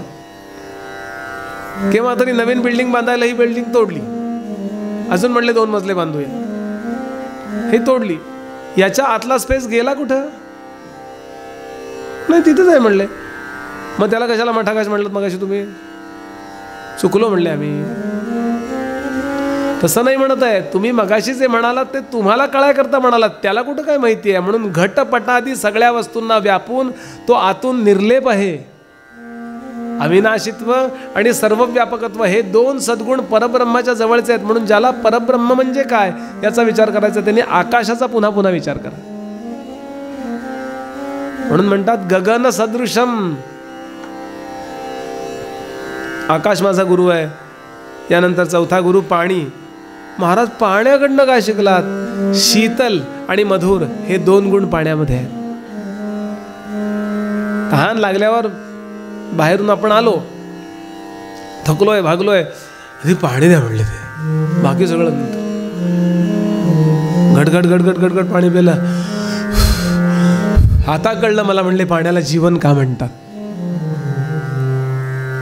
आहे की नाही? पाण्याचं आहे. काही लोक पाणी तहान नाही लागली तरी पाणी पितात बघा. प्रवचनात आम्हाला हमखास अनुभव येतो. इकडं बघत असेल ना मी, तर इकडचे लोक पटकन पाणी पितात. मी बघितलं काही पटकन असं करतात. त्यांना वाटतं आता काय बुवा येथून बाटली काढून घेतो का काय. थोडासा विनोद, फार कठोरता असं झालं होतं म्हणून जरा थोडा आपल्या विषयाशी काही संबंध नाही. पण पाणी जसं माणसाला तृप्ती देतं, मधुरता देतं, शीतलता देतं, असं आपण लोकांच्या जीवनात गेलं पाहिजे. दत्तप्रभू सांगतात पाणी मला शिकवतं. ते पाणी जसं जगाला उपयोगी आहे तसा मी जगाला उपयोगी आहे का व्यर्थ आहे माझं जीवन? खायला कारण धरणीला भार. काही लोक इतके त्यांचे न्यूसेन्स व्हॅल्यू असते बरं का, इतकं उपद्रव मूल्य, तापच देतात लोकाला. पाणी मला शिकवतं. पाणी तेरा रंग कैसा जिसमें मिला है वैसा. असं माझं जीवन असावं. यानंतरचा पुढचा गुरु अग्नी. अग्नीकडून काय शिकलात महाराज? अग्नीकडून मी पवित्रता शिकलो. या जगामध्ये अग्नीच फक्त 16 आहे बरं का. ओवळा मनुष्य जर 16ला शिवला तर 16 मनुष्य चिडतो की नाही त्याच्यावर? वास्तविक जास्त पॉवरफुल काय पाहिजे? 16 आणि ओवळ्यातलं पॉवरफुल काय पाहिजे? होय की नाही? पण उलटं होतं की नाही? ओवळा मनुष्य 16ला शिवला, 16चा क्लीन बोल्ड. हे काय 16 आहे का? असा फक्त अग्नी आहे. अग्नीजवळ जे जातात शिवायला त्याला तो त्यांच्यासारखं बनवतो. म्हणून समर्थांची ओवी आहे. पूर्वीच्या काळी अग्नी मागून आणायची पद्धत. गावाला गेले 15 दिवस महिनाभर तर घरी आल्यानंतर आग मागून आणायला लागायची. थोडा निखारा द्यावं, अग्नी द्या. जे लोक आपल्या घरी आलेलं चालत नाही, गावाची स्वच्छता करतात, मंदिरात गेलेलं चालत नाही, अशा अंत्यजाकडचा अग्नी आणला तरी सुद्धा चालत असे असं वर्णन केलंय समर्थांनी. अंत्यजा गृहीचा आग न आणिला त्याचा दोष नाही बोलिला, असा अग्नी आहे हा. अग्नी मला काय शिकवतो? हा जोपर्यंत शरीरात आहे तोपर्यंत अन्न पचवतो. आधी अग्नी मंद होतो, मग प्राणी मरतो.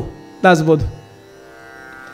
हा पोटातला अग्नी वैश्वानर म्हणतात त्याला. अहम वैश्वानरो भूत्वा प्राणिनां देहमाश्रितः प्राणापान पचाम्यन्नम 4 प्रकारचं अन्न आहे, 5वं अन्नच नाही आहे.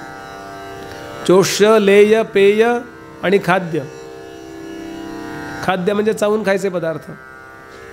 लेय म्हणजे लोण्यासारखे असे लावून, टमॅटो सॉस लेय.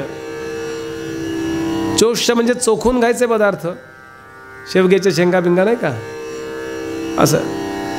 आणि पेय म्हणजे जेवणात ताक वगैरे पिण्याचे पदार्थ, जेवणानंतरचे नव्हे.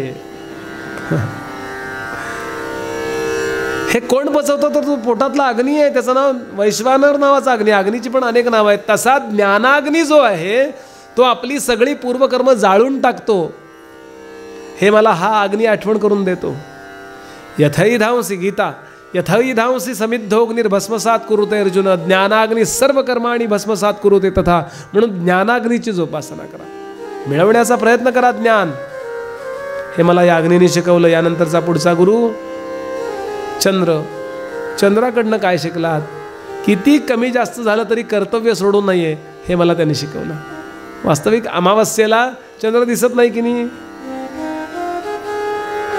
पण तरी चंद्र फिरतो की नाही? तो म्हणतो का नाहीतरी मी कोणाला दिसत नाहीच आहे, उद्याच एकदम फर्स्ट टाकूया. असं करतो का चंद्र? जीवनात कमी जास्त आलं तरी सुद्धा कधी आपलं कर्तव्य सोडू नका, हे मला या चंद्राने शिकवलं. कधी मला 200 श्रोते मिळतील, कधी 500 मिळतील, कधी 1000 मिळतील. आम्ही त्या नागपूर वगैरे जातो, 10,000 लोक भागवताला असतात. त्या उज्जैनीला गेलो, 1 श्रोता.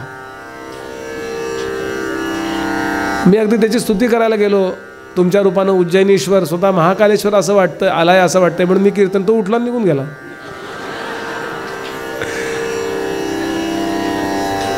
भेटलेली घटना. Show must go on. हो, कीर्तन पुढे गेलं पाहिजे, कारण कॅमेरा होता ना, ऑनलाईन कीर्तन 300 लोक जगातनं बघत होते. लोक समर्थांचा पादुका दौरा होता. मला तेव्हा याचा उपयोग झाला. म्हणलं असू दे, चंद्र अमावस्येचा. काही वेळा होतं बघा असं की आपल्याला कर्तव्य करायला काही प्रेरणा उरत नाही, तरी कर्तव्य करायला प्रेरणा हा चंद्र आहे, लक्षात घ्या. यानंतरचा पुढचा गुरु सूर्य, 7वा गुरु. सूर्याकडनं काय शिकलात? अखंड परोपकार आणि त्याचीही नोंद न घेणे, हे मला सूर्याने शिकवलं. सूर्य पाणी घेतो आणि आपल्याला परत देतो, पण या दोन्हीची तो नोंद ठेवत नाही. घेण्याची नोंद ठेवत नाही, देण्याची नोंद ठेवत नाही. कोण कुणाला काय देणार, कोण कुणाला काय घेणार? माझं कर्तव्य मी उत्तम करायला पाहिजे. नाथांची इथे ओवी आहे, डावे हातीचे पदार्था उजवे हाती देता, येथ कोण देता कोण घेता, तेवी एकात्मता न मोडे. सूर्य म्हणजे कुठला कॉम्प्लेक्स येत नाही, अहंगंडही येत नाही, न्यूनगंडही येत नाही. यानंतरचा 8वा गुरु कबूतर. हा कबूतर आपल्या नातेवाईकांच्या प्रेमामध्ये अडकतो आणि जाळ्यात स्वतःही अडकतो. वास्तविक तो आणायला गेलाय दाणे आणि तोपर्यंत व्याधानं जाळं टाकलंय, ते कबूतरी त्यात अडकली आहे, ती पिल्लं त्यात अडकली आहे. आता यानं बेता, तो व्याध संध्याकाळी येणार, यानं बेतानं हळूहळू हळूहळू ते त्यांचे पाय सोडवावेत का स्वतःही त्यात अडकावं? अरे अरे अरे माझी बायको, अरे अरे अरे माझी मुलं, म्हणून तोही त्यात उडी मारतो, तोही मरतो. असं करू नये हे मला कबुतरानं शिकवलं. सगळ्यांकरता सगळं करा, आपण तरीसुद्धा आपण वेगळे राहा. म्हणून याकरता रोज मेडिटेशन करायचं आहे की आपण जगाचे नाही आहोत, आपण बायका मुलांचे नाही आहोत, आपण भगवंताचे आहोत, आपण महाराजांचे आहोत. आणि मग त्यांच्याकरता सगळं करायचं. हे तर क्या हो जाता है, स्रष्टा सृजन के अधीन हो जाता है, ऐसा नहीं होना चाहिए. डोंगरेजी महाराज सांगायचे. याप्रमाणे मला हे कबुतरानं शिकवलं. 9वा गुरु अजगर. अजगरानं काय, जे मिळेल त्यात संतुष्ट. परवा कोंबडी मिळाली, आज ससा मिळाला, परवासारखं नाही आहे हे. परवा आलो त्या दिवशी किती छान पोहे केले होते तुम्ही, आज जोशी काकू जमले नाहीत, पोहे जरा गोड करून ठेवलेत तुम्ही, किंवा चांगले झालेत आजचे. अजगर जे भोग आपल्या जीवनात आहेत ते त्यात आनंदात असतो बघा. अजगराचं वैशिष्ट्य असा, जो अजगर आहे ना त्याचं पोट भरले असेल तर त्याला गळ्यात ठेवतात माणसं, काही करत नाही, फक्त त्याचं पोट भरलं ना बघावं, नाही तर विषय मिटायचा. त्या मी पाचलेगावला कीर्तनाला जायचो. पाचलेगावकर महाराज म्हणून सत्पुरुष होऊन गेलेत, खामगावजवळ, अकोल्याजवळ त्यांचा आश्रमच आहे. त्यांच्याकडं गेलं की कीर्तनाच्या मध्यंतरात हार आणि बुक्का नाही, साप आणि बुक्का. त्यांच्याकडचे त्या सगळे जशाकडे चहा साखरेचे डबे असतात ना, तर त्यांच्याकडं मण्यार, घोणस, किंग कोबरा, अजगर, स्वतः ते अजगर गाजून कीर्तनाला बसायचे. कोण येईल नमस्कार करायला? पण पहिल्यांदा मी कीर्तनाला गेल्यावर तो त्यांचा मनुष्य आला आणि तो ताट घेऊन आला. मी त्या ताटाकडे पाहिलं, हार नव्हता आणि बुक्का. हे म्हणलं हे काय? आमच्याकडे हाच हार असतो. म्हणलं पुढच्या वर्षी माझ्या नावानं उत्सव नाही ठेवायला लागणार. म्हणून हार घातला होता त्यांनी माझ्या गळ्यात. तेव्हापासून मी आख्यान खूप कमी सांगायला लागलो, पूर्वरंग मोठा. कारण संभाजी बिंबाजी सांगायचं झालं म्हणजे संभाजी म्हणाला तो असा बघतो. हो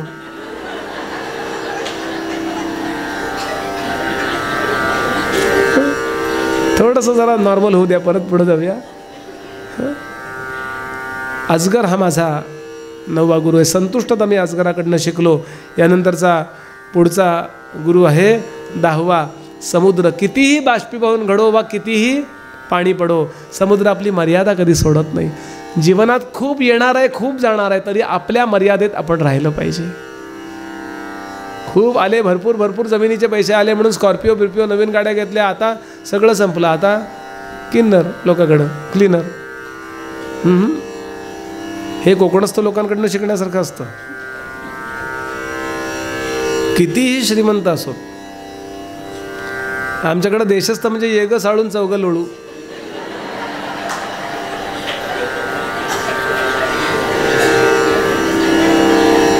त्या गाडगिळांची कोणीतरी लंडनला मुलाखत घेतली, सुधीर गाडगीळ. ते म्हणले हो आम्ही असतो प्रॅक्टिकल, उगाच आपलं प्यायला दूध नाही, मिशीला तूप लावायचं आम्ही नाही करणार. म्हणले आमची पद्धत अशी असते, समजा गेला लाईट गेला, सचिन तेंडुलकर खेळतोय, 100वी त्याची शतक चाललंय आणि 5 रन राहिल्यात, 95 झाल्यात, 100वा शतक आहे सचिनचं. सगळेच जण बघतो, आपल्याला इंटरेस्ट देशाबद्दल सगळ्यांनाच आहे. वैयक्तिक त्याच्यावरती प्रेम आहे, त्याबरोबर आपलं क्रिकेटवर प्रेम आहे, देशाकडनं खेळतं म्हणून प्रेम. आणि इतक्यात जर लाईट गेले, अरे असं देशस्थ करतात. म्हणले कोंगणस्थ म्हणले चला म्हणले तेवढ्याच जेवून घेऊया, बी प्रॅक्टिकल. आणि ते लगेच मेणबत्त्या वगैरे लावून कॅन्डल डिनर जेवायला सुरुवात करतात. म्हणले ते आता लाईट आले, हा आले आले लाईट आले लाईट आले. दिवे लावण्यापूर्वी कोकणस्थ आधी मेणबत्त्या फुंकतात. आता रागावून काय गंमत करतो मी, असं काही देशस्थ कोकणस्थ मुद्दा नाही. मुद्दा हा की आपण किती प्रॅक्टिकल राहिलं पाहिजे हे सांगणं चालतं. बरं, मुद्दा लक्षात राहण्याकरता हे वापरतोय मी सगळे फ्रेजेस. हां, म्हणून मला समुद्राने शिकवलं, जीवनात कितीही येवो अंतरुण पाहून पाय पसरावे. जे कर्जबाजारी होतात आणि आत्महत्या करतात त्यांनी हे ऐकलं पाहिजे. कोकणातला शेतकरी का आत्महत्या करत नाही, त्याच्यावर काही संकट नाही का विचारा. आमच्याकडे एक कोकणातले शेतकरी आलेत, खूप त्यांच्या आंब्याच्या बागा आहेत.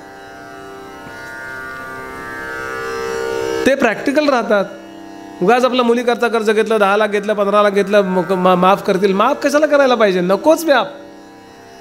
हे समुद्राकडनं शिकलो. यानंतर 11वा गुरु पतंग. पतंग म्हणजे तो आकाशात उडवतात, 14 जानेवारी नव्हे, पतंग उडवित होते तो ना. परवा बघा पाखरू याच्यावर बसलं सरकन, आपण नाही का म्हणलात पेटलं. त्याचं कारण काय, त्याला काही रूप पाहिलं ना की तो आसक्त होतो आणि त्यामुळं प्राणांना मुक्तो. म्हणून जीवनात कधी रूपाचा मोह होऊ देऊ नका. चांगला आहे ठीक आहे, चांगला गुलाब पहा, चांगला पुरुष पाहिला, चांगली स्त्री पाहिली, चांगला माणूस पाहिला, चांगला हॉल पाहिला, चांगलं काहीही चांगलं रूप असणारं पाहिलं, मी जरूर डोळ्याने छान आहे हे मला कळावं, पण मी आसक्त होऊ नये, नाही तर माझं स्वतःची गमनशक्ती आणि जीवनशक्ती संपते. हे मला या पाखराने शिकवलं. यानंतरचा 12वा गुरु आहे भ्रमर. भ्रमराकडून 2 गोष्टी शिकलो. सारग्रहण वृत्ती हे शिकण्यासारखं आहे आणि ते कमळ मिटून जातं. वास्तविक मोठे मोठे ओंडके फोडणारा तो भ्रमर पण तो कमळ मोहाच्या पोटी, इथे मला चांगल्या प्रकारचा मध मिळाला म्हणून मोहाच्या पोटी तो त्यातनं बाहेर येऊ जाऊ शकत नाही, मरतो. म्हणून असा मला मोह होऊ नये हे मला या भ्रमराने शिकवलं. 13वा गुरु हत्तीकडून स्पर्श सुखाला मोहितून हत्ती पकडले जातात. मोठी मोठी कडाड झाडं मोडू शकणारा हत्ती केवळ हत्तीणीच्या लोभापायी तेच ओंडके व्हायला लागतो. याचं महत्त्वाचं कारण स्पर्श सुखाला मोहित जो झाला तो जीवनामध्ये असा स्वतःच्या स्वातंत्र्याला आणि स्वतःच्या सामर्थ्याला विसरून बसतो. 14वा गुरु मधाचं पोळं असं काढून विकणारा. याचा अर्थ मी एक दिवस पाहिलं मधाचं पोळं काढणारा एक व्याध, आणि मी विचार केला किती मधमाशाने किती कष्ट करून हे मध गोळा केलं होतं. हो, सर्व संग्रहाचा वत्सा नाश हाच अंत. म्हणून हा संग्रह जरूर करा, सगळ्यांकरता सगळं करा, पण पुन्हा डिटॅच राहा, सगळ्यांपासून वेगळे राहा. मला हे या मध काढणाऱ्याने शिकवलं. यानंतर 15वा गुरु हरिण संगीताला मोहित होतं आणि बंधनात अडकतं. संगीत विषय म्हणून ऐकू नका, तर संगीत भगवत सेवा म्हणून ऐका. विषय सेवन म्हणून हरिण जेव्हा ऐकायला लागतं त्यावेळेला हरणाला एक तर प्राणानं मुकावं लागतं, नाहीतर बंधनात पडावं लागतं. 16वा गुरु माशाने काय शिकवलं? रसविषय. मासे पकडतात ना ते असे गळ टाकून बसतात आणि त्या आमिषाला मोहित होतो आणि तो मासा गळाला अडकतो. मला गोव्याच्या एका कीर्तनकाराने एक छान शेर ऐकवला होता. ते म्हणले, बुवा तो मरणारा प्राणी आहे ना त्या गळाला अडकवलेला, तो त्या माशाशी बोलतो, मैं मरा हूँ तेरे लिए लेकिन तू ना मर मेरे लिए. मी मेलो होता कारण मला टोचलंय, ते मरणारच, तू नाही खाल्लं तरी मी मरणार. मैं मरा हूँ तेरे लिए लेकिन तू ना मर मेरे लिए, तू मरेगा मेरे लिए तो बाहर खडा है तेरे लिए. खाणं पिणं चांगलं असलं पाहिजे, जिभेनं सांगितलं पाहिजे, बरोबर आहे, पण जिभेनं काय हवं नको नाही सांगायचं, काय कसं झालं हे सांगायचं, हवं नको मी जिभेला सांगायचं. रसविषयाला मोहित होतात सगळ्यात, तिथं लिहिलंय शुकदेवांनी, सगळ्यात बाकीचे विषय जिंकणं सोपं आहे पण रसविषय जिंकणं सगळ्यात अवघड आहे. म्हणून महाराज सांगायचे, ज्यानं जीभ जिंकली त्यांनी 50% परमार्थ जिंकला. कारण किती म्हातारं झालं तरी सुद्धा 85 वर्ष झाले तरी ते सीताफळाचं आईस्क्रीम कधी आणणार. आता उचलायची वेळ आली, काडी पेटी फक्त न्यायची राहिली तुझी. हां, बोललं की राग येतो म्हणून माझी शपथ आहे अजिबात बोलायचं नाही. आपले बुवा आमचे म्हणतात ना, विनोद यातला सोडून द्या. बोलण्याचा भाव असा की म्हणून 60 नंतर नियम आहेत, एक भुक्तंतु भोजनम, एकदाच जेवा. हां, तुम्हाला योग्य तेवढं तुम्ही करून घ्या, पण त्याला तुम्ही अगतिकतेनं शरण जाऊ नका, एवढी मात्र गोष्ट करता येण्यासारखी असते. यानंतर 17वा गुरु पिंगला नावाची वेश्या, जी आयुष्यभर गिराईकांची वाट पाहणारी, पण एक वेळ अशी आली की कानावरची पहिली बट पांढरी झाली आणि गिराईक येईन अशी झाली. त्या क्षणाला हिनं ठरवलं, मी विडाच करणार पण कृष्णाला देणार, मी नृत्यच करणार पण कृष्णासमोर करणार. आणि त्या क्षणाला ती अत्यंत आनंदी झाली. जिच्याकडनं वैराग्याची अपेक्षा नाही ती जर वैराग्य धारण करत असेल तर दत्तप्रभू सांगतात, मी का नको धारण करू. यानंतर श्रोते हो, 18वा गुरु टिटवीच्या मागं अनेक टिटव्या लागल्या. तिच्या चोचीमध्ये मांसाचा तुकडा आहे. ज्या क्षणाला तो तुकडा सुटला दुसऱ्या टिटवीनं तो पकडला. आता सगळ्या तिच्या मागे लागल्या आणि हिला शांतता मिळाली. नेहमी स्पर्धा त्यागातच शांतता आहे. कुणाशी स्पर्धा कधी करू नका.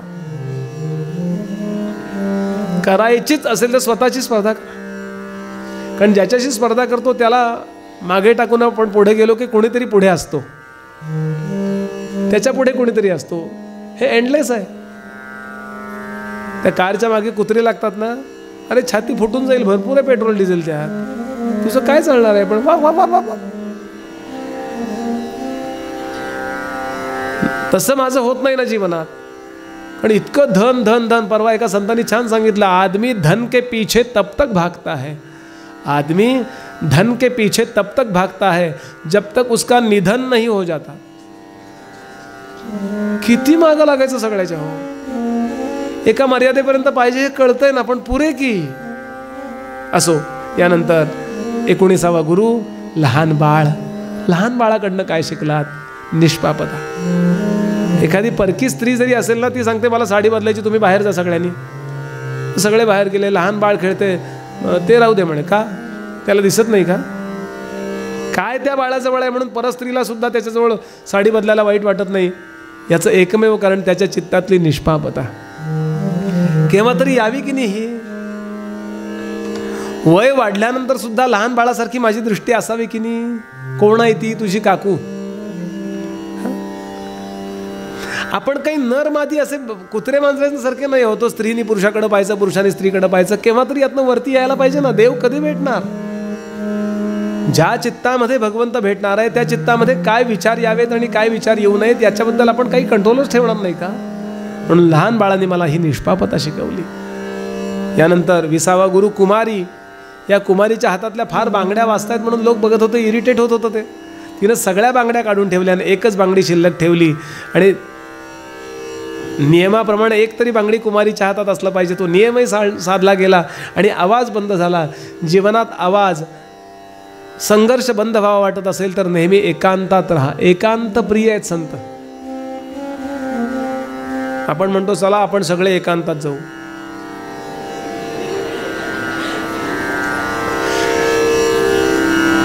यानंतर 21वा गुरु लोहार. लोहाराकडनं एकाग्रता शिकावी असं आहे. 22वा गुरु सर्प. सर्प आहे त्यात ॲडजस्ट करून राहतो. सर्प कधी स्वतःची घरं बांधत नाही. म्हणून म्हण आहे त्याच्याकरता, आयत्या बिळावर नागोबा. ते काही त्यानं बांधलेलं नसतं, पर तो एका ठिकाणी कधीच राहत नाही. आता इथे उद्या तिथे. विनोबा सापाला 16 ब्राह्मण म्हणायचे बरं का. त्याच्याकडनं घेण्यासारखं काय? साप कधीही कचऱ्यात निघत नाही, लक्षात ठेवा. तो स्वच्छ जागेतच राहतो. तो नेहमी जागा बदलत राहतो. आणि महत्त्वाचं म्हणजे तो जिथे आहे तिथे राहतो. एकदा निघून गेला की परत येत नाही. एखाद्या ठिकाणी साप खूप वेळ थांबत असेल तर काहीतरी कारण असतं त्याला. तसं अवधूत सांगतात, मी जिथे आहे तिथे राहतो.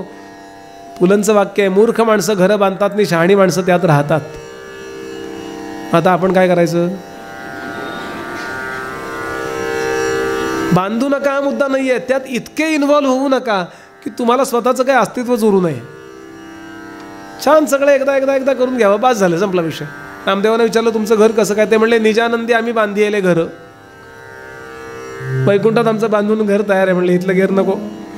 2 BHK 4 BHK इतकं तुम्हाला सांगतो गोल वाढता येत नाही असलं 4 BHK. यानंतरचा 23वा गुरु कोळी. जाळं तयार करणारा, मकडी, स्पायडर. त्याच्याकडनं काय शिकलात? तो इतकी जाळी तयार करतो, इतक्या प्रकारे नेटवर्क तयार करतो, पण स्वतः कधी त्यात अडकून मरत नाही. याप्रमाणे भरपूर कार्य करा. भरपूर भागवत सप्ताह आयोजित करा. भरपूर कीर्तन महोत्सव करा. भरपूर भागवत करा. भरपूर समाज कार्य करा. पण दुसऱ्या मिनिटाला विसरून जा. डिटॅच राहा. त्याचा एक पवित्रतेचा भार आपल्यावरती असावा. पण ते कर्म म्हणून तर श्रीकृष्णार्पण मस्तू म्हणायचं आहे. या कोळ्याकडनं शिकण्यासारखं खूप आहे हो. इतकं तयार करतो. आहे का असा कधी भागवत सप्ताह? खूप झाले भागवत सोलापुरात. गंमत करतोय. प्रत्येकाची म्हणून एक वेगळी ऐट असते आणि चांगलंच आहे. त्याचा अभिमान जरूर असावा. देवाच्या कृपेनं घडला आमच्याकडनं. पण देवाच्या कृपेनं म्हणता म्हणता देवाच्या कृपेनं आमच्याकडनं घडलं असं नको वाटायला. बरं, मी हे कशाकरता बोलतोय? मी ह्या भागवतापुरतं बोलत नाही. अशी खूप कार्य आपल्याला करायची. कोण कुठल्या योग्यतेचा बसलाय मला माहिती नाही आहे. कुणाकडनं काय कार्य होतील हे माहिती नाही आहे. पण कितीही कार्य करा, म्हणून रोज 1 मिनिट तरी डिटॅच व्हा. मेडिटेशन त्या करताय तेवढा एक वेळ देवासमोर बसा आणि त्यावेळेला फक्त तुम्ही देवाचेच असा, बाकी कुणाचे नसा. हे मला यांनी शिकवलं. आणि त्यानंतरचा 24वा गुरु कुंभारीण माशी. तिच्याकडनं काय शिकलात? कुंभारीण माशीकडनं एकाग्रता शिकायची असते. कुंभारीण माशी एखाद्या आळीला धरते आणि आपल्या मातीच्या घरात ठेवते. त्या आळीला त्या मातीच्या घरातनं जाता येत नाही. ती जायचा प्रयत्न करते तेव्हा कुंभारीण माशी जाता येतं तिला डंख मारते. त्या भीतीनं ती आळी, कुंभारीणी आता येईल मला डंख मारेल या विचारात ती कुंभारीण होते. ती तोडून टाकते ते मातीचं घर आणि ती दुसरी आळी आणायला निघून जाते. असं तो भृंग कीटक न्याय म्हणतात त्याला. अशी भगवंताचं स्मरण करा की तुम्ही ते व्हा. शिवम भूत्वा शिवम यजेत. यानंतर 25वा गुरु माझा देह. महाराज देहाकडनं काय शिकलात? देहाला पाणी दिलं की त्याची तहान भागते, त्याला अन्न दिलं की त्याची भूक भागते, त्याला विश्रांती दिली की त्याचे श्रम भागतात. तसं देहाच्यात असणारा जो परमात्मा आहे ना, जे कूटस्थ चैतन्य आहे ना, जीव आहे ना, त्या जीवाला आत्मज्ञान झालं की त्याची तृप्ती होणार आहे. हे मला या देहाने शिकवलं. यानंतर अनेक गीता आहेत, हंस गीता आहे. शुकदेवांनी केलेला जो उपदेश आहे तो भगवंतांनी उद्धवाला केलेल्या उपदेशाचा गोषवारा आहे. यानंतर 31वा शेवटच्या अध्यायात भगवंताला एक व्याध बाण मारतो आणि धावत येतो. त्याला वाटतं हरिण आहे, असा चेहरा हरणासारखा वाटतो त्या झाडीमध्ये. येऊन पाहतो तर भगवंत एकदम कोसळला. देवा काय केलं मी? माझ्या स्वामीला, माझ्या प्रभूला मी बाण मारला. भगवान म्हणले त्याकरता तुला स्पेशल अपॉर्च्युनिटी, तुला वैकुंठात विमानातनं जा. तेव्हा ही कुठे पद्धत असते का? ते म्हणले गेल्या जन्मी मी तुला आडून बाण मारला होता ना, फिट्टाम फिट. भगवंतासारखा उदार कोणी नाही हो. त्याला बाण मारलेला सुद्धा त्यांनी वैकुंठ दिला. 12व्या स्कंधामध्ये अनेक सुंदर कथा येतात. मुख्य म्हणजे कलियुगाचं भविष्य येतं. यज्ञाच्या नावाखाली माणसं हिंसा करायला लागतील, त्यावेळेला भगवंत खास अवतार घेतील. हा बुद्धावतार असेल. त्यानंतर यज्ञ बंद होतील, म्हणजे इतके बंद होतील, माणसं फारच स्वार्थी व्हायला लागतील, त्यावेळेला भगवंताचा अवतार असेल. कल्की बुद्धावताराच्या आधी लिहिलंय भागवत, लक्षात घ्या. कल्कीचा अवतार असेल. राजे लोक स्वार्थी होतील, माणसं अत्यंत स्वार्थी होतील. 12-13 वर्षाच्या मुली गर्भवती होतील. जगामध्ये विधवा, जगामध्ये वारांगना ज्या आहेत त्या वारांगनांचा फार प्रचार वाढेल आणि पतिव्रतेला मूर्खात काढलं जाईल. संन्यासी लोकांना रस्त्यावर नग्न करण्यात येईल, चांगल्या लोकांचा अपमान करण्यात येईल. आणि मग भगवान कल्की, भगवान की जय, असा कल्की अवतार होईल आणि तो दुष्टांच्या निष्पादा करता असेल. कलियुगाचं वैशिष्ट्य, सत्ययुगाचा आरंभ कलियुगात आहे. हे कलियुगाचं सगळ्यात चांगलं वैशिष्ट्य आहे. खूप सविस्तर 12वा स्कंध आहे. शुकदेव म्हणाले, राजा काही इच्छा उरली आहे का तुला? उग्रश्रवा ऋषी सांगतात ते त्याला इच्छा विचारत नव्हते. एवढं भागवत ऐकल्यावर अजून त्याला काही पाहिजे का याची ते टेस्ट घेत होते, परीक्षा घेत होते. आणि तो म्हणला, होय महाराज, एक गोष्ट मला पाहिजे. आणि क्षणभर शुकदेवांना सुद्धा वाईट वाटलं असेल. इतकं ऐकून सुद्धा परत जर प्रपंचातलं पाहिजे तर मी काय कशाला सांगितलं, काय पाहिजे? तो म्हणला, महाराज, ज्याने इतकं छान मला सांगितलं त्यांची पाद्यपूजा करायची इच्छा आहे. ज्या संगतीने विराग झाला, मनोदरींचा जड भास गेला, साक्षात परात्मा मज भेटविला, विसरू कसा मी गुरुपादुकाला. महाराज, मला चरणाची पूजा करायची इच्छा आहे. शुकदेवांना आनंद झाला. का? त्यांची पूजा करणार म्हणून. त्यांना काय करायचं पूजेचं? हा कृतज्ञ आहे म्हणून त्याला आनंद झाला. महाराज, असेच थांबा. सुंदर पूजा केली त्यानं. ती पूजा शुकदेवांनी अशी बाजूला केली आणि शेवटचा उपदेश केला. बस राजा, उत्तराभिमुख होऊन बस. छान आसन घातलं शुकदेवांनी, त्याला बसवला. हाताचे मणिबंध योग्य पद्धतीने ठेवायला लावलेत. शुचौदेशे 6वा अध्याय. शुचौदेशे प्रतिष्ठाप्य स्थिरमासन आत्मनः. छान बसा, कारण पोझिशन फार महत्त्वाची असते साक्षात्काराकरता. अरे ऑपरेशन करता जर पोझिशन महत्त्वाची असेल पाठीच्या कुठल्या, तर साक्षात्काराकरता ती नको काय? म्हणून कसं बसावं, कुठे पाहावं, काय विचार करावा, हे सगळं आधी सांगून झालंय. आणि डोक्यावर हात ठेवला आणि शेवटचा उपदेश, तू गंभीर सुधा समुद्र अससी, येणे न जाणे तुला, सत्ता ही अवघी तुझीच परितू, सर्वाहुनी आगळा, नाना शोक दुःख विकार नसता, का दैन्यवाणे जिणे, ब्रह्मानंद अगाध चिन्मय सुधा, साम्राज्य हे भोगणे. आणि देह कसा ठेवावा ज्ञानोबांची ओवी आहे. झाकले घटींचा दिवा काय नेणो विझाला केव्हा तयापरी पांडवा देह ठेवी. एकाग्रता झाली आणि इथे क्लिक झालं. मी देह नाही हे विचार वेगळा आणि ते क्लिक होणं वेगळं. मी जे आहे त्याचा अनुभव त्याला आला. मग तक्षक आला काय आणि नाही काय. शुकदेव आले त्याच्यापेक्षा दसपट वेगानं भरकन निघून गेले. खरा साधू कुठल्याही व्यवस्थेत इतका अडकत नाही की तो अधीन होईल. माझं काम मी केलं, मी चाललो. निघून जातात. त्यानंतर तक्षक येतो, दंश करतो त्याला. त्याचा देह कोसळला. पण त्यापूर्वी त्याचं जीर्ण सार्थक झाल्याचा परिणाम ही शोकांतिका ठरत नाही. काम झाल्यानंतर नौकेतनं पलीकडे पोचल्यानंतर नौका जळली, उपयोग काय, त्याला दुःख काय करायचं कारण आहे. नौकेतनं पलीकडं नाही गेलो आणि जळली तर आपण बुडणार आहे. पण ते पलीकडे उतरले हे आले इतक्यात काहीतरी आग लागली, त्यातलं डिझेल पेट्रोल पेटलं, हरकत नाही ना. उत्तीर्णेच्या परे पारे नौकाया किम प्रयोजनम. या देहाचा सर्वोत्तम उपयोग परमेश्वराला भेटणं तो झालेला होता आणि त्याचा परिणाम अत्यंत आनंद झाला साधू लोकांना. का यानं आपल्या जीवनाचं सार्थक केलं. शहाणी माणसं मृत्यू चुकवण्याचा प्रयत्न करत नाहीत, मृत्यू सुधारण्याचा प्रयत्न करतात. ही कथा सांगून थांबू नये असं शास्त्र आहे. म्हणून पुढे एक कथा येते ती म्हणजे मार्कंडेयाची. भागवत आपल्याला मृत्यू शिकवतो, त्याबरोबर भागवत आपल्याला जीवनही शिकवतो, हे विसरू नका.